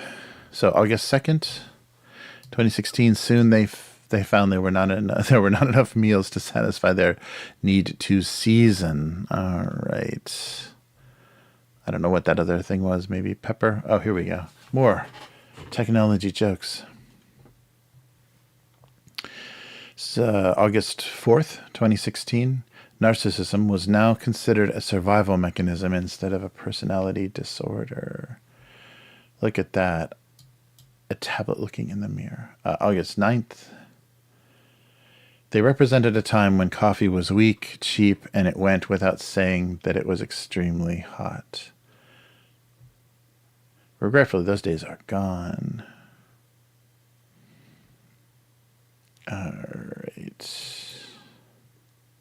The good old coffee days. August 11th. Talking to devices was the first step to abandoning the human race entirely. Yeah, remember that when Xbox tried to have you talk to Xboxes, and then after that we got the whole Alexa devices from Amazon and stuff. And then, oh yeah, of course, then Siri. Seriously. It's about time.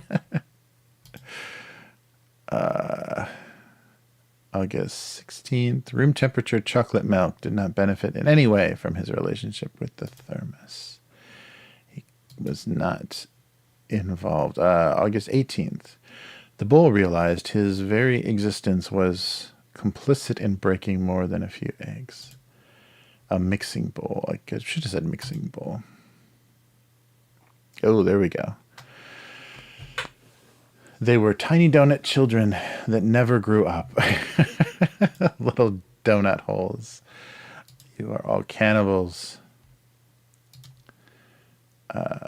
Around here we call them Timbits. Uh-oh, we got some Canadian readers. Tim Horton donut holes. Timbits.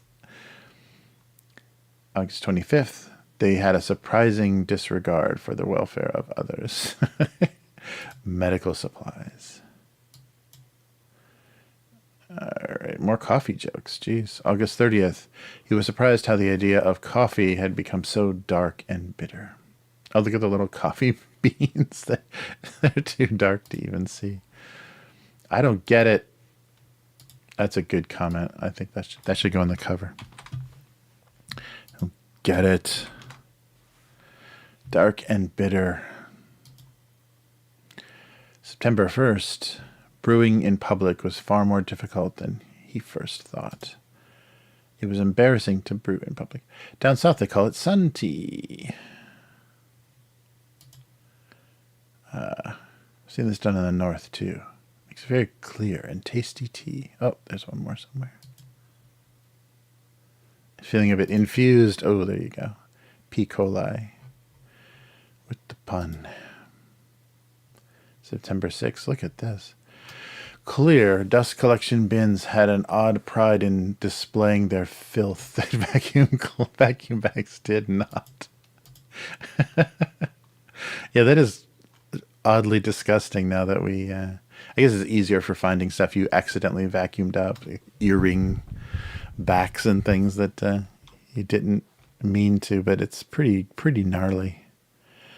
See all that dead skin and hair. September 8th. Never before had the role of mailboxes been so evident. Wet mail. September 13th. His all-or-nothing approach to spills was making him quite unpopular in the kitchen. All-or-nothing approach. The entire roll goes in for the spill. September 15th. He still didn't understand how a missing shoe was as tragic as what? Even I forget what this was supposed to be. He still didn't understand how a missing shoe was as tragic as a missing coffee grinder. Okay, so he was very selfish because he was only beans. All right, September 20th, the chemistry had gotten to the chemistry had gotten to the point where neither of them had any idea who was diet. Oh, these artificial sweeteners. September 2nd, both the alcohol and the brown bag still weren't enough to ease their social anxiety. All right, this one eludes me. Anyone clarify? Drinking in public. Alcohol-heavy drinkers often portrayed drinking booze. That is, the bag helps overcome their subconscious drinking habit. Thank you for that. Was that AI that explained the joke? Oh, that would be really fun to ask different chat AIs to. What does this mean? I think September 27th, they knew it was all about the cookie. Oh, no. You had to eat the horrible submarine sandwich just to get to the cookie. September 29th. Oh, it's not going to get through. One more time. There we go. They were ready to accept that anything made instantly from a box may be food. I operate on the same principle. October 4th, so we'll finish out October. He always thought he was a decent amount of potato chips until he meant economy size. A decent amount of potato chips. Oh no, some crazy thing. Mrs. McCann is a drag. I hate that. What is happening? Sorry, not really funny. Oh, we got some good comments this time around. Sorry, not really very funny. I wonder if you might just be referring to this weird thread, but I'm using it anyhow. I've got a headache. Wow, I think we've got a premium member inside joke thread.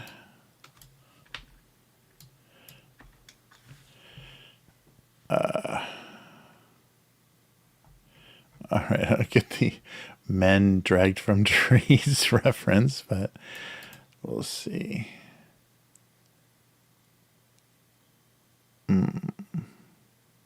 Come on. Ouch. All right, some ice jokes. October 6th, he would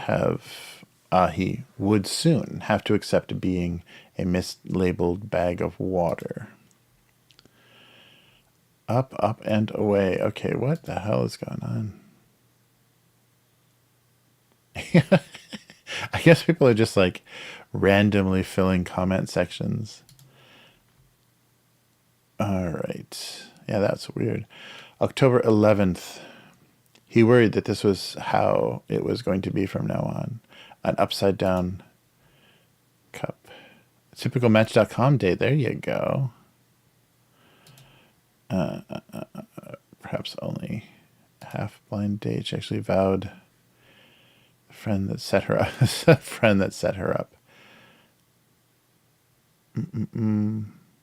Surprised he's still sitting there. All right. October 13th. After the software update, he was never quite the same. October 18th, there were morning juices, and then there were morning saviors. A Bloody Mary for your hangover. Bottoms up. October 20th, his journey from alcoholic beverage to empty can, and finally to ashtray, was not a story that inspired.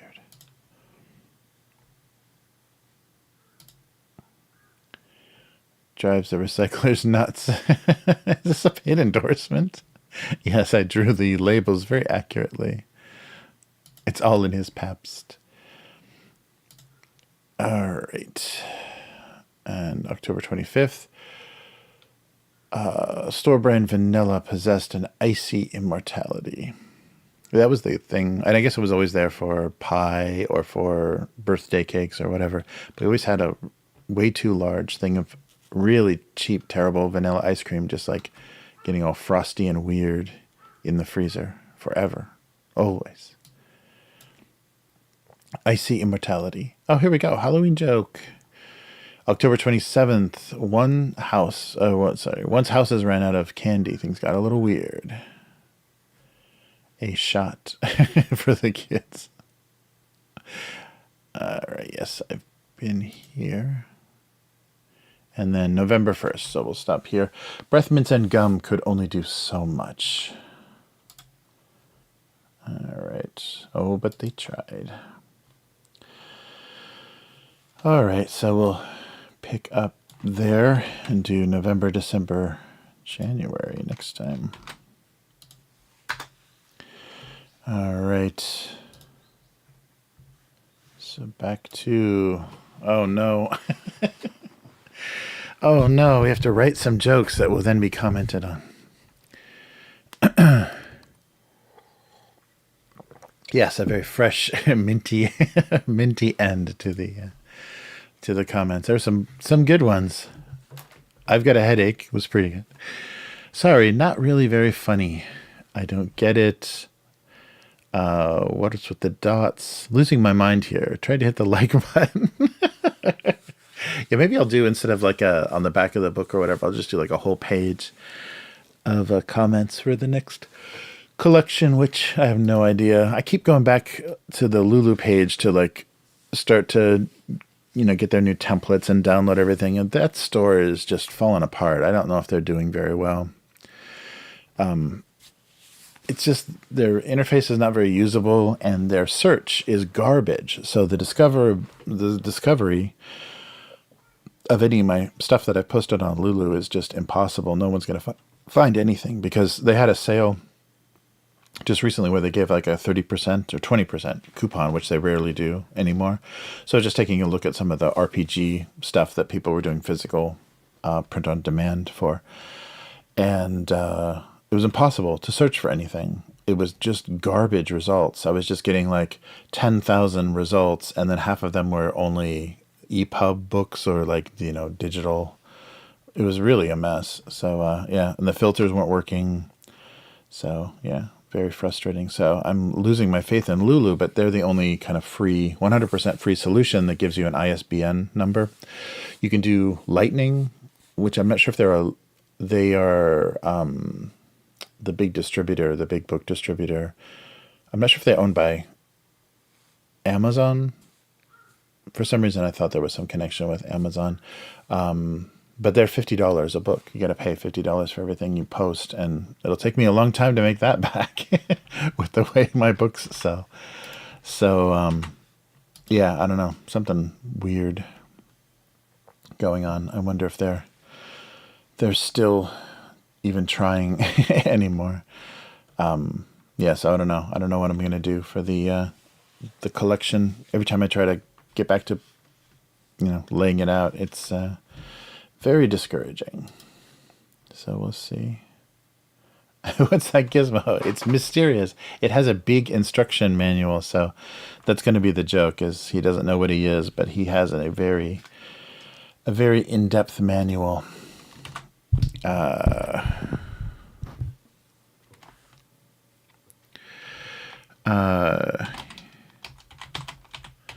Unaware? No, I was unaware of his function. He was not sure what he was. Or maybe just the size of his user's manual. Oops, not capital S. Good typing. Is it user's manual or user manual? Users, right? Possessive. The phrase user manual. Which one? User's manual is also both grammatically and idiomic.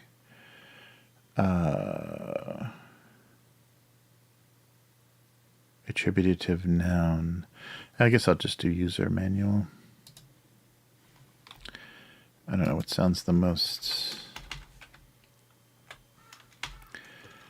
Yeah, instead of two possessives in a row, maybe his user manual.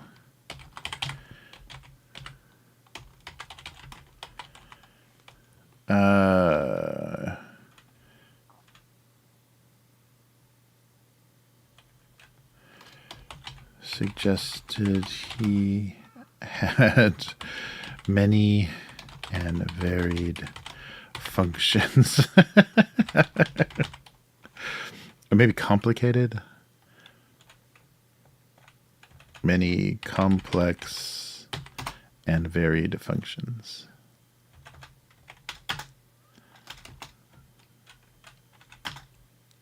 The size of his user manual suggested he had many complex and varied functions. There we go. A completely ambiguous cartoon. The double G looks weird. This font often confuses me. It looks a little odd.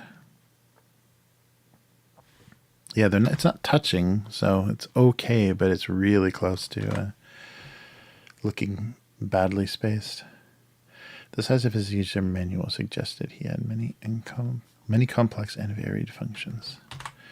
All right. So that's what I was going for. Oh, wait. There's the thing here. There we go. It's shiny. You had to know one by the manual. Yes. Only. Oh, yeah. Or understanding. It could be like one of those. Only his user manual could understand him.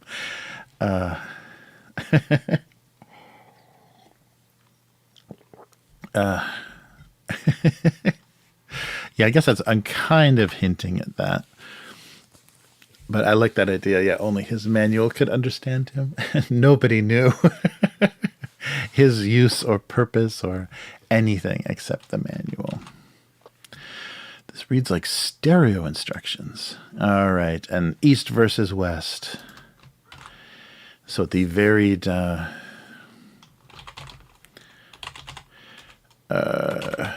so they represented a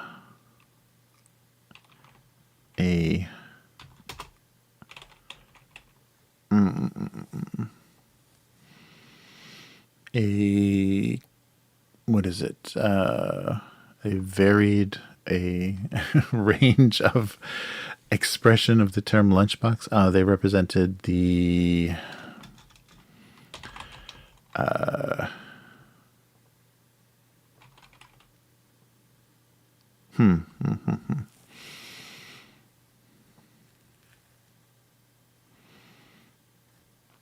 so being a lunchbox,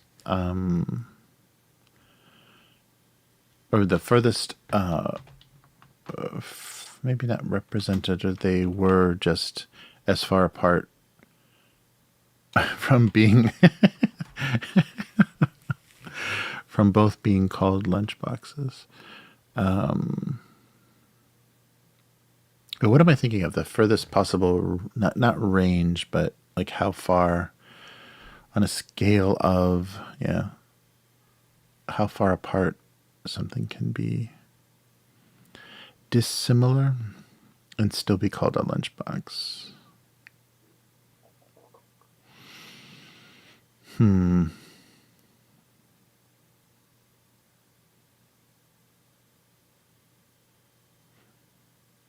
Or a joke about parallel thinking.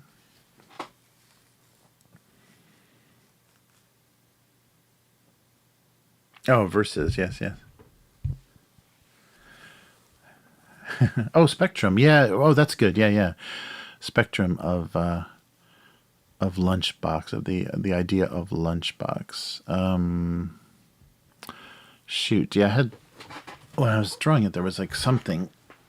I had a phrase in my head that I should immediately just type into the into the file so I remember it.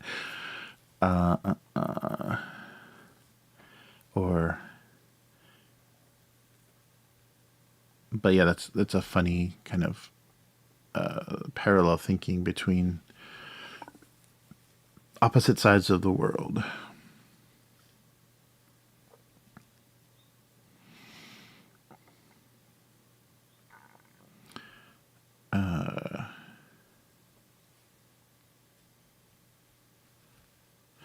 So I like opposite sides of the world.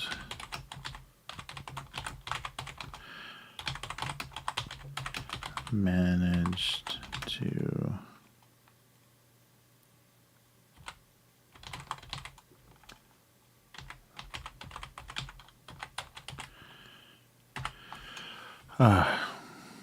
opposite sides of the world still manage to create both to north both create lunchboxes.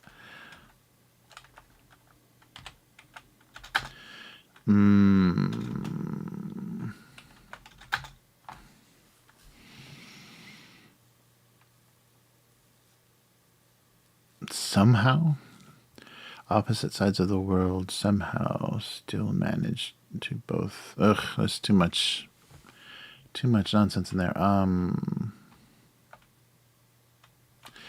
The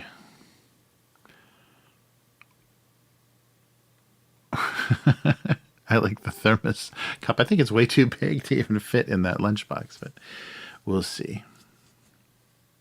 Lunchbox spectrum, yes. Nice.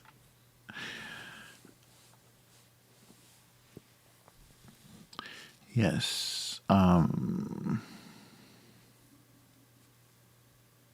yeah, as if they were having a debate about which one was, which one of them was. They finally agreed they could both be lunchboxes.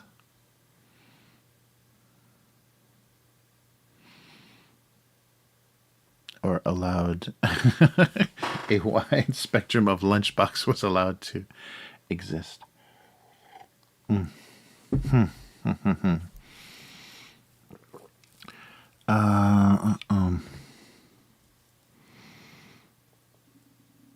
Let's see.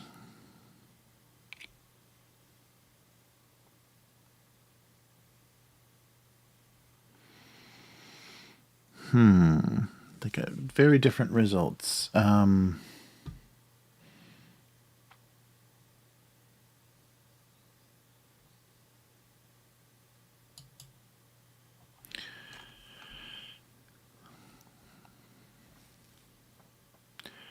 Yeah, the interpretation or the manifestation. This is getting stupid and not funny.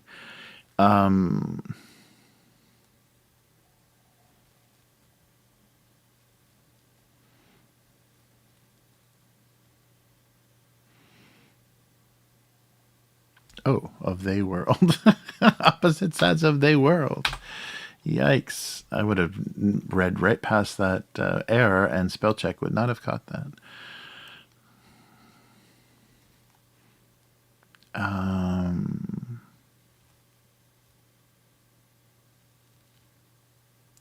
So they finally agreed about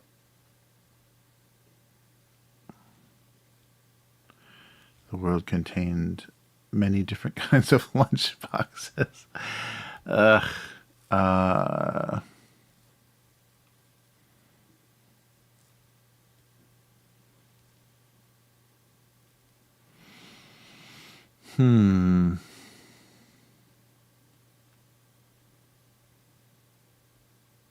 Reinterpretation. Oh yeah, I like the lunchbox spectrum is good.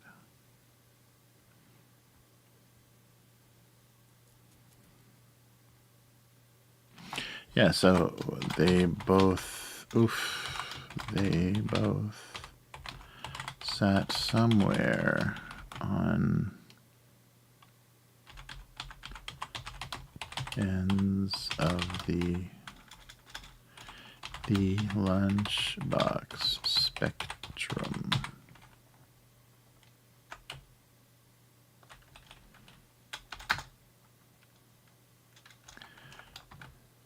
Not both. They sat. Oh, not somewhere opposite.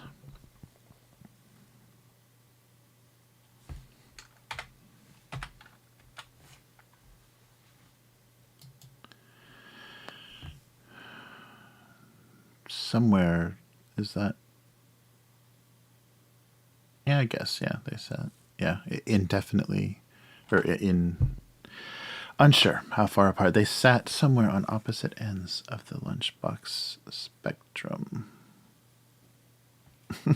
Lunchboxes are a spectrum. A spectrum of belief. Too tired to think. No problem, dude. They had to admit that form versus function debate extended even to them. Oh, nice. Yeah,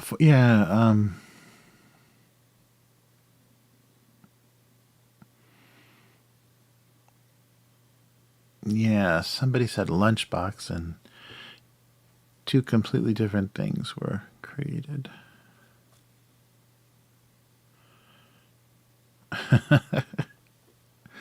Yeah, it's funny too because the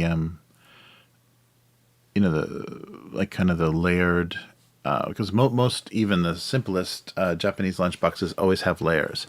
So they always know that they want to do stuff that's separated, and they know that rice is always included, and rice is very absorbent. So you can't put rice, anything in with rice, and expect it not to like totally absorb whatever that is. So most of the layer, like usually the bottom layer, is always just the rice to go with whatever you're eating. So they had to create a tiered box, whereas we included a thermos. Oh yeah, I like those big the construction site lunch boxes where the top, they're kind of they're more of like a toolbox shape, and the top kind of tapers, and you flip it back, and there's a huge thermos in the lid of the lunchbox. Those are cool. Yeah, I never had anything like that. I think I was mostly really quickly. I was like taking brown bags to school. I didn't get. I didn't have a lunchbox for very long. All right, and then the thing with the brown bag is, yeah, don't put your apple on top of your sandwich. I had some pretty squashed cheese sandwiches when I was a kid. I had some really terrible sandwiches. Yeah, I mostly remember just how depressing. If it wasn't peanut butter and jelly, it was usually a really depressing sandwich, and usually smashed. Yeah, the danger of the brown bag, because if you stick it in your backpack, then it's done for. It'll slide down between your books, and everything is destroyed. Yeah, we'll just do lunch. Yeah, I like Lunchbox Spectrum. Thank you, Matt. Spectrum is good. But yeah, I have no idea. Set somewhere at opposite ends of the Lunchbox Spectrum. Yeah. That'll work.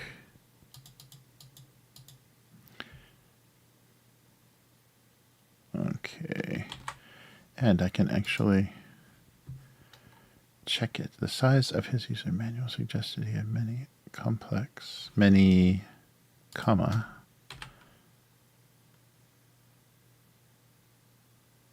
or many complex, or many complex and varied functions. Many functions, complex functions, and varied functions. Let's do it like that. It's a list. The size of his user manual suggested he had many complex, and varied functions. Is it many complex or many complex and varied functions? I don't know if I need a comma there. My grandpa always had a big black lunchbox. Oh, yeah, with a thermos when he worked. Oh, yeah, lunch pail. That's right. I always called it a lunch pail. Yeah, because I think I remember from the old, those old photos of like when they're building like the Chrysler building or whatever in New York, you would see the workers, and they literally had a pail. Like they literally had a bucket with food in it, and like a cloth napkin or whatever over the top. So you would literally like bring your food in a bucket to a work site. Crazy.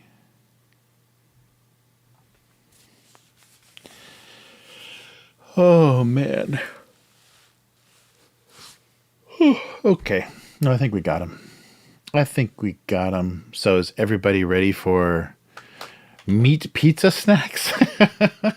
The worst possible word order for that. I think they're saying meat pizza, as in like a pepperoni pizza is a meat pizza. But meat pizza snack sounds disgusting. All right. Okay, let's make some JPEGs.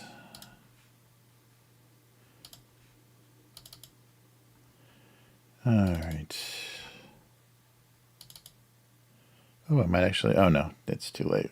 Has daylight savings kicked in? I think the time difference now is even wackier than I remember. Can't remember if it's better or worse. The 9th. Wait, what? Oh, yeah, today. That's for today. That's right. It's today's cartoon. That's right. I'm getting confused. What's happening? Yeah, that comma makes a bit of a difference. I'm not sure Not sure if I want that comma or not.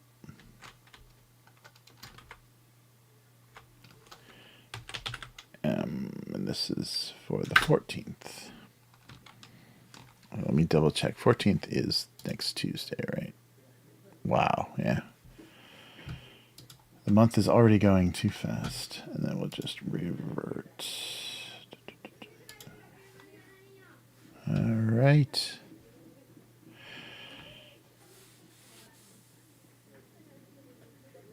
Oh, 11. Okay, cool. So, oh, interesting. Yeah, so that's actually good. We'll have a if we play usual time, then we'll start at 7. So I guess we can start at, if we start at 8 your time, then that's 1 my time now.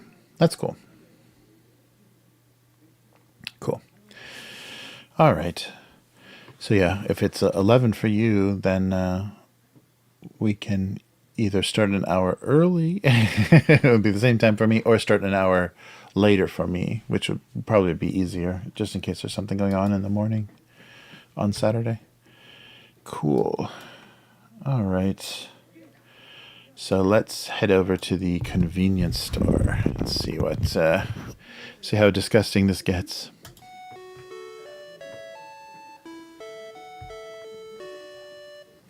All right. So even though I think I'm standing in a Family Mart, we're going to, and I didn't know that, but I guess 7-Eleven, like, completely was acquired. So the Japanese, oh, I can't remember the name though. The Japanese, they've got it's like a chain of drugstores. Japanese company that owns 7-Eleven actually owns them everywhere now. So, or at least they're like a majority shareholder. So 7&I Holdings is the company that even runs 7-Eleven in the US. So hopefully it'll get better. So today we have the store brand 7-Eleven, under 200 calories, which, well, we gotta watch that. Meat pizza snack. They're literally, that's exactly what it says in Japanese as well, in the katakana, meat pizza snack.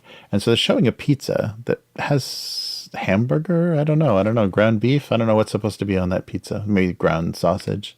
But the images of the snack itself look pretty disturbing. They look like dog treats. So I had to try this. And these are for human consumption.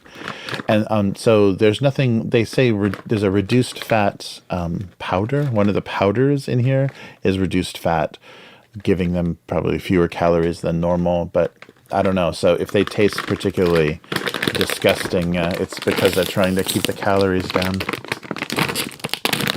But these weird little simulate. Oh, okay. Something wafted out of there. Oh, wow. Okay, so you know what this smells like exactly. Like right now I'm in like 2nd grade. The pizza scratch and sniff stickers from the 80s. This is the exact smell. The fake like pepperoni pizza smell of that scratch and sniff sticker. So whenever you get a slice of whatever the pun was on the sticker, if it smelled like pizza, this is exactly it. That's crazy. So maybe they've protected that. These looks really creepy artificial. Yeah, so a little bit better, a little cartoonier than they do on the front of the box. They look like weird, like pig's ears or something in the photography, but they're just striped. They're obviously just striped rice snacks. So they're definitely meat flavored pizza, like a pepperoni pizza flavored meat snack, but it's obviously not striations of fat and skin or whatever. Yeah, it's just a rice. Oh, yeah, it's just a rice puff with a pizza flavoring, but a real fake, kind of ketchup and oregano kind of pizza flavoring. It's nothing very accurate.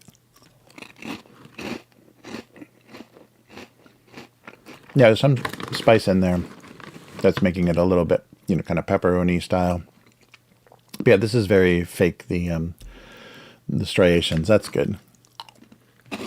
So there's a lot of food coloring in here. Wow. That smell is very nostalgic, though. It's a very, like, how do you make something smell like a pizza? It smells like tomato sauce and spices. Yeah, these are okay. They're just a puffed rice snack. I don't know why they wanted to get them to look like disgusting, scratching, pork scratchings or whatever. I don't know why they went for this like bacon type striation. I guess that's where they can hide the tomato flavoring. But yeah, they're fine. They're not. They look really disgusting on the bag, but they're pretty standard kind of flavored rice, kind of cracker things. But very odd. Like making them look like little bacon pieces makes it look like dog food. Yeah. So mostly tomato sauce and some oregano and some other spices that kind of make it, like a cheap school pizza. This is a very public school all the way around. This is a very public school experience. It's just like a cheap, the rectangular shaped that fit perfectly in the place in the tray for the little entree. That weird cheese pizza that they would serve in public school just tastes exactly like that and smells like the stickers on your paper. So what was the best scratch and sniff sticker to get? I like pizza. I always thought that was, it wasn't like a pleasant smell, but it was like a fun smell. And pizza was cool when you were a kid. Bubblegum was good. Strawberry is good. I'm trying to think. I hated root beer. I always hated the fake root beer smell. So, meat pizza snack is generically and plainly... Yeah, it's as boringly named as its flavor. It's very strange. I was just really curious if it was going to be like a crazy... crunchy thing, and when I looked at the ingredients, there wasn't any pork, anything, or any strange meat in there. Yeah, it's just tomato sauce. Interesting. So, if you'd like to taste what pizza tasted like in the 80s in a public school, I don't know if it's probably not any better now, then you would probably want to pick up a bag of these. Very strange. Yeah, I don't know what they're going for here. Yeah, it's just kind of okay. I was hoping for weird and disgusting because look at that photography on there. That does look like a dog treat. Very much like something that a dog could sharpen its teeth on. Or keep it from eating your shoes. Yeah, these are okay. They're not too salty. And they don't taste like any kind of reduced calorie, like there's no weird aftertaste or anything. So, and because they're just rice, like flavored rice crackers, they can't have, many calories anyhow. So 7-Eleven, always doing odd little things. So as soon as I see something new from them, I'll pick it up because it's been kind of the most fun stuff. A lot of the branded stuff hasn't been very good, but meat pizza snacks taste just like meat pizza. Oh, licorice. Yeah.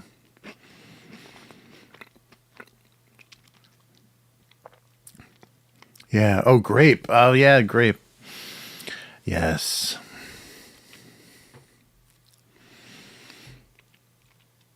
Oh, there's a few. Yeah.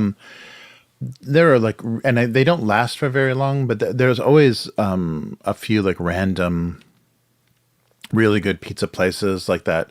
Is that Sicilian style or whatever? Where it's just like it's like rectangular kind of a hand bread, and it's mostly just oil and vegetables, with a little bit, like the tomato sauce and the cheese is very minimal.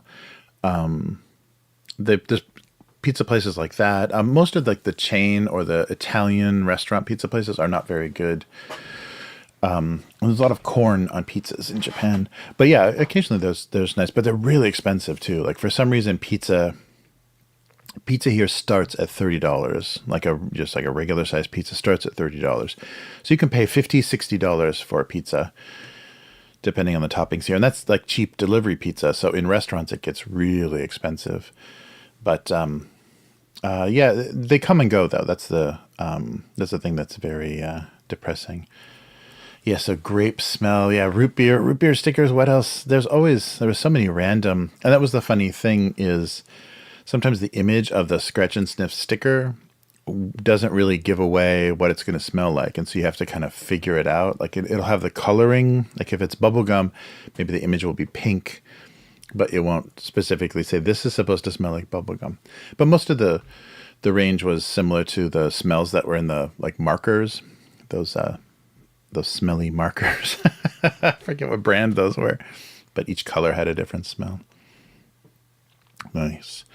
Yeah, so if you have a pizza party and you don't pay attention, like you don't use coupons or pay attention to the price of stuff, you can easily spend $150 for 3 pizzas. Yeah, and not huge pizzas. They're not huge American-sized pizzas, like okay-sized, like 12 very small slices on a single pizza.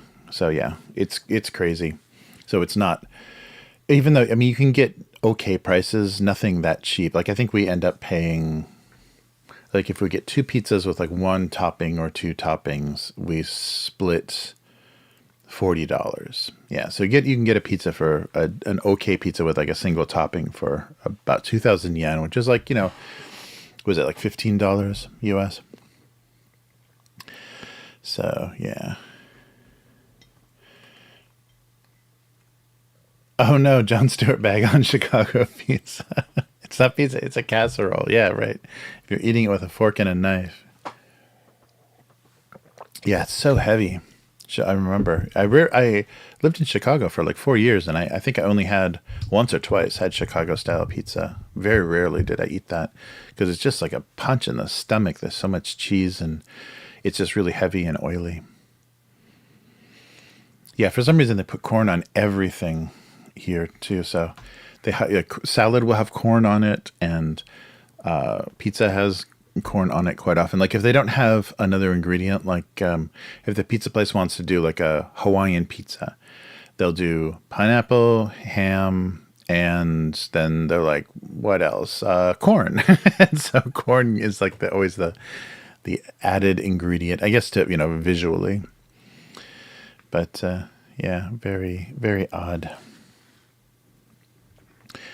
Yeah, and so sometimes, and the nice thing is the newer apps and stuff for pizza, when they have the pre-made, they're kind of like different varieties, you can take out certain ingredients. So you can take the corn off of all your pizza. Chicago pizza. I'll have to look for that, yeah. Jon Stewart talking about Chicago pizza. Yeah, I never, it was always with like visiting family and stuff that we would ever have Chicago pizza. So, yeah, very few times. I probably ate more Chinese food in Chicago. Or I ate a lot more, like, Polish sausages and hot dogs, like Red Hots and stuff in Chicago. That was always, there was I forget, it was one of the big chain, like the hot dog restaurants in Chicago right by my school building. So I would always get that Chicago dog with, like, the jalapeno, like the pepper and all the onions and all that crazy topping on it. Those were so cheap and pretty filling, and you didn't feel like you were eating a trashy hot dog. You felt like you were having almost a complete meal. But yeah, sausages and hot dogs were good. Yes, cheese is not popular, and there's some people that actively avoid cheese in Japan because I don't know all Asian. I can't speak, like all Asians, but Japanese people are very easily constipated. So it's a huge problem. Like there are some Japanese women that literally move their bowels like weekly. That's terrifying. Yeah, so constipation is a huge problem here. And I guess, and maybe explains the seppuku, kind of a harikiri tradition of like slicing your stomach open, because supposedly Japanese people have much longer small intestine, so there's further to go, maybe more chance of things being blocked. But yeah, Japanese people, a lot of like heavy dairy stuff is newer to Japan, and a lot of people don't like it, and cheese blocks people up very easily. So yeah, but I don't know if the two things are related, but I heard both of those things, that people are easily constipated and they've got a lot of small intestine. So if you spill the small intestine, there's a lot more excitement to come out. So, yeah, very interesting. Oh yeah, yeah. I think I went there drunk one time. Yeah, I forget. Yeah, it's like a guy's name, like Al Hartley or whatever. Yeah. There was a restaurant that was famous for that, where the staff abused you. And yeah, there were like burger places. Yeah, yeah. I went to the one burger shop. I can't remember what it was called. And I did go to the cheeseburger, no Pepsi Coke, no fries, chips, Goat's Head Tavern. I went there a couple of times. It's like on the Lower Wacker, I think. That was like famous for like reporters from the Tribune and stuff would go there. I don't know. It's probably still open as a tourist place, but it's like it was just like a Greek burger shop that for some reason the Second City comedians thought they would do a skit about it. So John Belushi and his cheeseburger. But yeah, went there and probably just a lot of places. Heaven on Seven, which used to be in the back of a jewelry store on like just in the Loop, like downtown, which was a really good Cajun restaurant. And then it expanded into this like tourist trappy, like giant. They moved it into a huge building where they took like multiple floors of the building. But yeah, Heaven on Seven used to be the seventh floor of this little kind of department store building that had a jeweler shop, and then in the back was a good Cajun. And they kept the name, and they just changed the location. And they were sold by the pound. There was really good places to eat in Chicago. I would definitely be 100 pounds heavier if I still lived in Chicago. Yeah, there's on the kind of Western Loop side was sold by the pound. So it was like a huge like soul food buffet, and it was just just like the salad places where they just weigh it afterwards. You just get whatever you want, and they just weigh your plate for the price of everything. But that was really good too. Yeah, just everything you can imagine, collard greens and pig's feet and just everything you can imagine, like a kind of southern soul food. Good stuff. Oh yeah, Johnny's Tour of Chicago. That would be fun. Yeah, because I think all of that stuff, all the houses and stuff, still exist and are identifiable. Yeah, the Ferris Bueller House and the Breakfast Club High School. Yeah, that would be funny. It'd be fun to eat too. Yeah, Johnny. That's right, Johnny. That's funny. That was all Chicago. Yeah, what else? There's just there was a lot of good food, and I had a lot of really good Ethiopian and Middle Eastern. Yeah, there's a lot of really good, just in the little various areas, and then good in Scandinavian food and some of the different little villages. Everything was like named something village or something, whatever. But all the little ethnic areas in Chicago, there's some great old restaurants. I mean, it's not maybe the scale of New York, but a lot of it's kind of like Tokyo and Osaka. Like Osaka is not as big and doesn't have the huge diversity, but has really good food. Like the restaurants that are here are really good. And maybe to survive, you have to be good, because you can't just be a mediocre Indian restaurant or whatever and survive very long. Here, there's people that are very sensitive. Oh yeah, Cameron's house. Yeah, that's right. That Frank Lloyd Wright looking one. That's right. We could drive a Porsche through the back window. That's right. Yeah. Yeah, that would be fun. Yeah, there's a guy that does horror film locations. So when I was watching during Halloween, when I was watching just various movies, I was doing a lot of behind the scenes stuff for Halloween 3, and this guy did all the locations for Halloween 3, and some of them are really terrible. Like, it's so funny. All they need is a door. Like, they need an interesting like hallway or an interesting warehouse with a door, and of course then they can fake whatever is on the inside of it. And but some of the places were dangerous. Even to walk up to the door, they were in such a bad condition that they were warning everybody. yeah, it was in the movie and you can go near it, but just be careful. It's very old and like old condemned factories and stuff. But yeah, that was fun. The horror film locations, like, and sometimes it's funny, the phone booths and stuff. They existed for only so long, and maybe in America most phone booths are gone. So if there was a phone booth that was used in a film, like a lower budget film, odds odds are it's completely gone, unless it was just abandoned there. But if there was still a public phone there, they've gotten rid of the booth itself, which is very funny.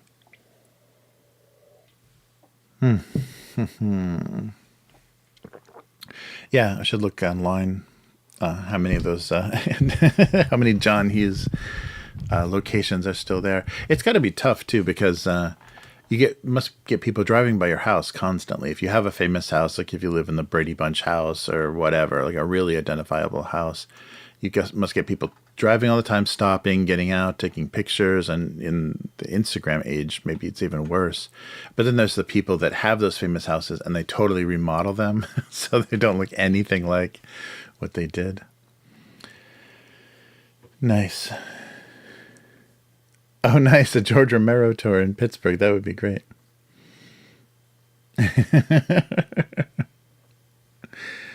Nice. Yeah, that'd be fun. Oh, I'm sure, though, the mall, I wonder if the mall still exists. Shopping malls have been getting abandoned pretty badly in the U.S. So the things filmed at shopping malls. Yeah, that's right. The like Fast Times at Ridgemont High and yeah, some of those famous malls, they're pretty remodeled. I don't think that any of them stayed particularly the same. But yeah, that's got to be crazy. The locations. Oh shoot! I'm still in the convenience store. There we go. My giant face that whole time. Oh, the Goonies house. Nice. Oh no, they shut it down because of trespassing. Yeah, people have just got to be, and especially like just people trying to take something, like having a piece of it. That's got to be dangerous too. Like people just pull. Oh, this is the the molding from one of the. From one of the rooms in the Goonies house. Yeah, people taking it apart piece by piece. Yeah, that's funny. Yeah, that was the weird thing about living in Los Angeles too, is you would drive by like weirdly familiar things all the time because you'd see something in a TV show and they probably just used it for a shooting location, and just like that's weird. That looks really weirdly familiar. Why am I like thinking I've been here before or whatever? But it was all because it's common locations. If you watch a lot of Japanese TV, it's like that too, because the only locations they use are Tokyo, unless it's like specifically supposed to be a different part of Japan. If they're just filming in generic Japanese city, it's always Tokyo. So you see the same bridges, the same intersections, the same cafes again. Just like the that one. It looks like a Denny's or like a an old like retro diner kind of place. That there's one place in downtown that's by the auto museum and stuff that's just used again and again and again. It's just reconditioned. Like I don't know if it's even an operating diner anymore, but it's used and they let people just change the signs and just over and over again. So you'll see it and they'll just leave whatever the last thing it was up for a while. So it's constantly changing and being renamed. But yeah, so many movies have used that same diner. But yeah, I can't think of the location, but it's like in downtown LA. But yeah, that was weird. And then there's like the bit actors, like the TV actors and stuff. You're just standing in line. You're like, oh, there's the woman from ER. Weird. That's the weird thing about Los Angeles is you're just like talking to some random stranger. It's like, oh, you're the guy from NYPD Blue. God damn it. Yeah. I gotta get out of the or maybe I'll make the convenience store thing smaller. It's too much of my giant face eating eating snacks. That's pretty repulsive. We'll maybe do some kind of different framing for that. Put me in a little window with some more, maybe some like more details of Japanese convenience store. Yikes. Nice. So Goonies and Kindergarten Cop were shot in Astoria, Oregon. Went to school. They did the exterior shots and then drive by the place and condemned restaurant in the Goonies was. Buildings are gone. Yeah, it's really sad when they things are just completely eliminated. Like they go to the exact corner where something was shot, and you're just like, all would have been there. And it's like what it usually is after that is just miserable. Nice. Oh, let me double check what's going on the phone here. All right, nothing yet. Well, cool. Well, I'm glad. So an hour earlier, it might be easier for Matt to catch some live stream. So good to see you, Matt, in the chat. And dude, and you missed a great story, Matt. A guy was saying his brother was nephew. No, and he said nephew. Wait. No. I gotta go back further. But back salad with a friend. A friend had a U-Haul stolen with everything that he owned in it, and it was on a live stream. So it was actually recorded. That sucks. All right. Well, thanks everyone from... the jail from Goonies is a museum now. It better be a Goonies museum. All right, so everyone take care. And we'll do this again next week. So abusecartoons.com is the website. And if you want to read the archive, gocomics.com/domestic abuse. And if you want to support what's going on here, consider becoming a patron. So patreon.com/abusecartoons. And thank you, John and Unknown Girl, for all of your support for all this time. And we'll do this again next week. So take care, everyone, and we'll see you then. Goodbye.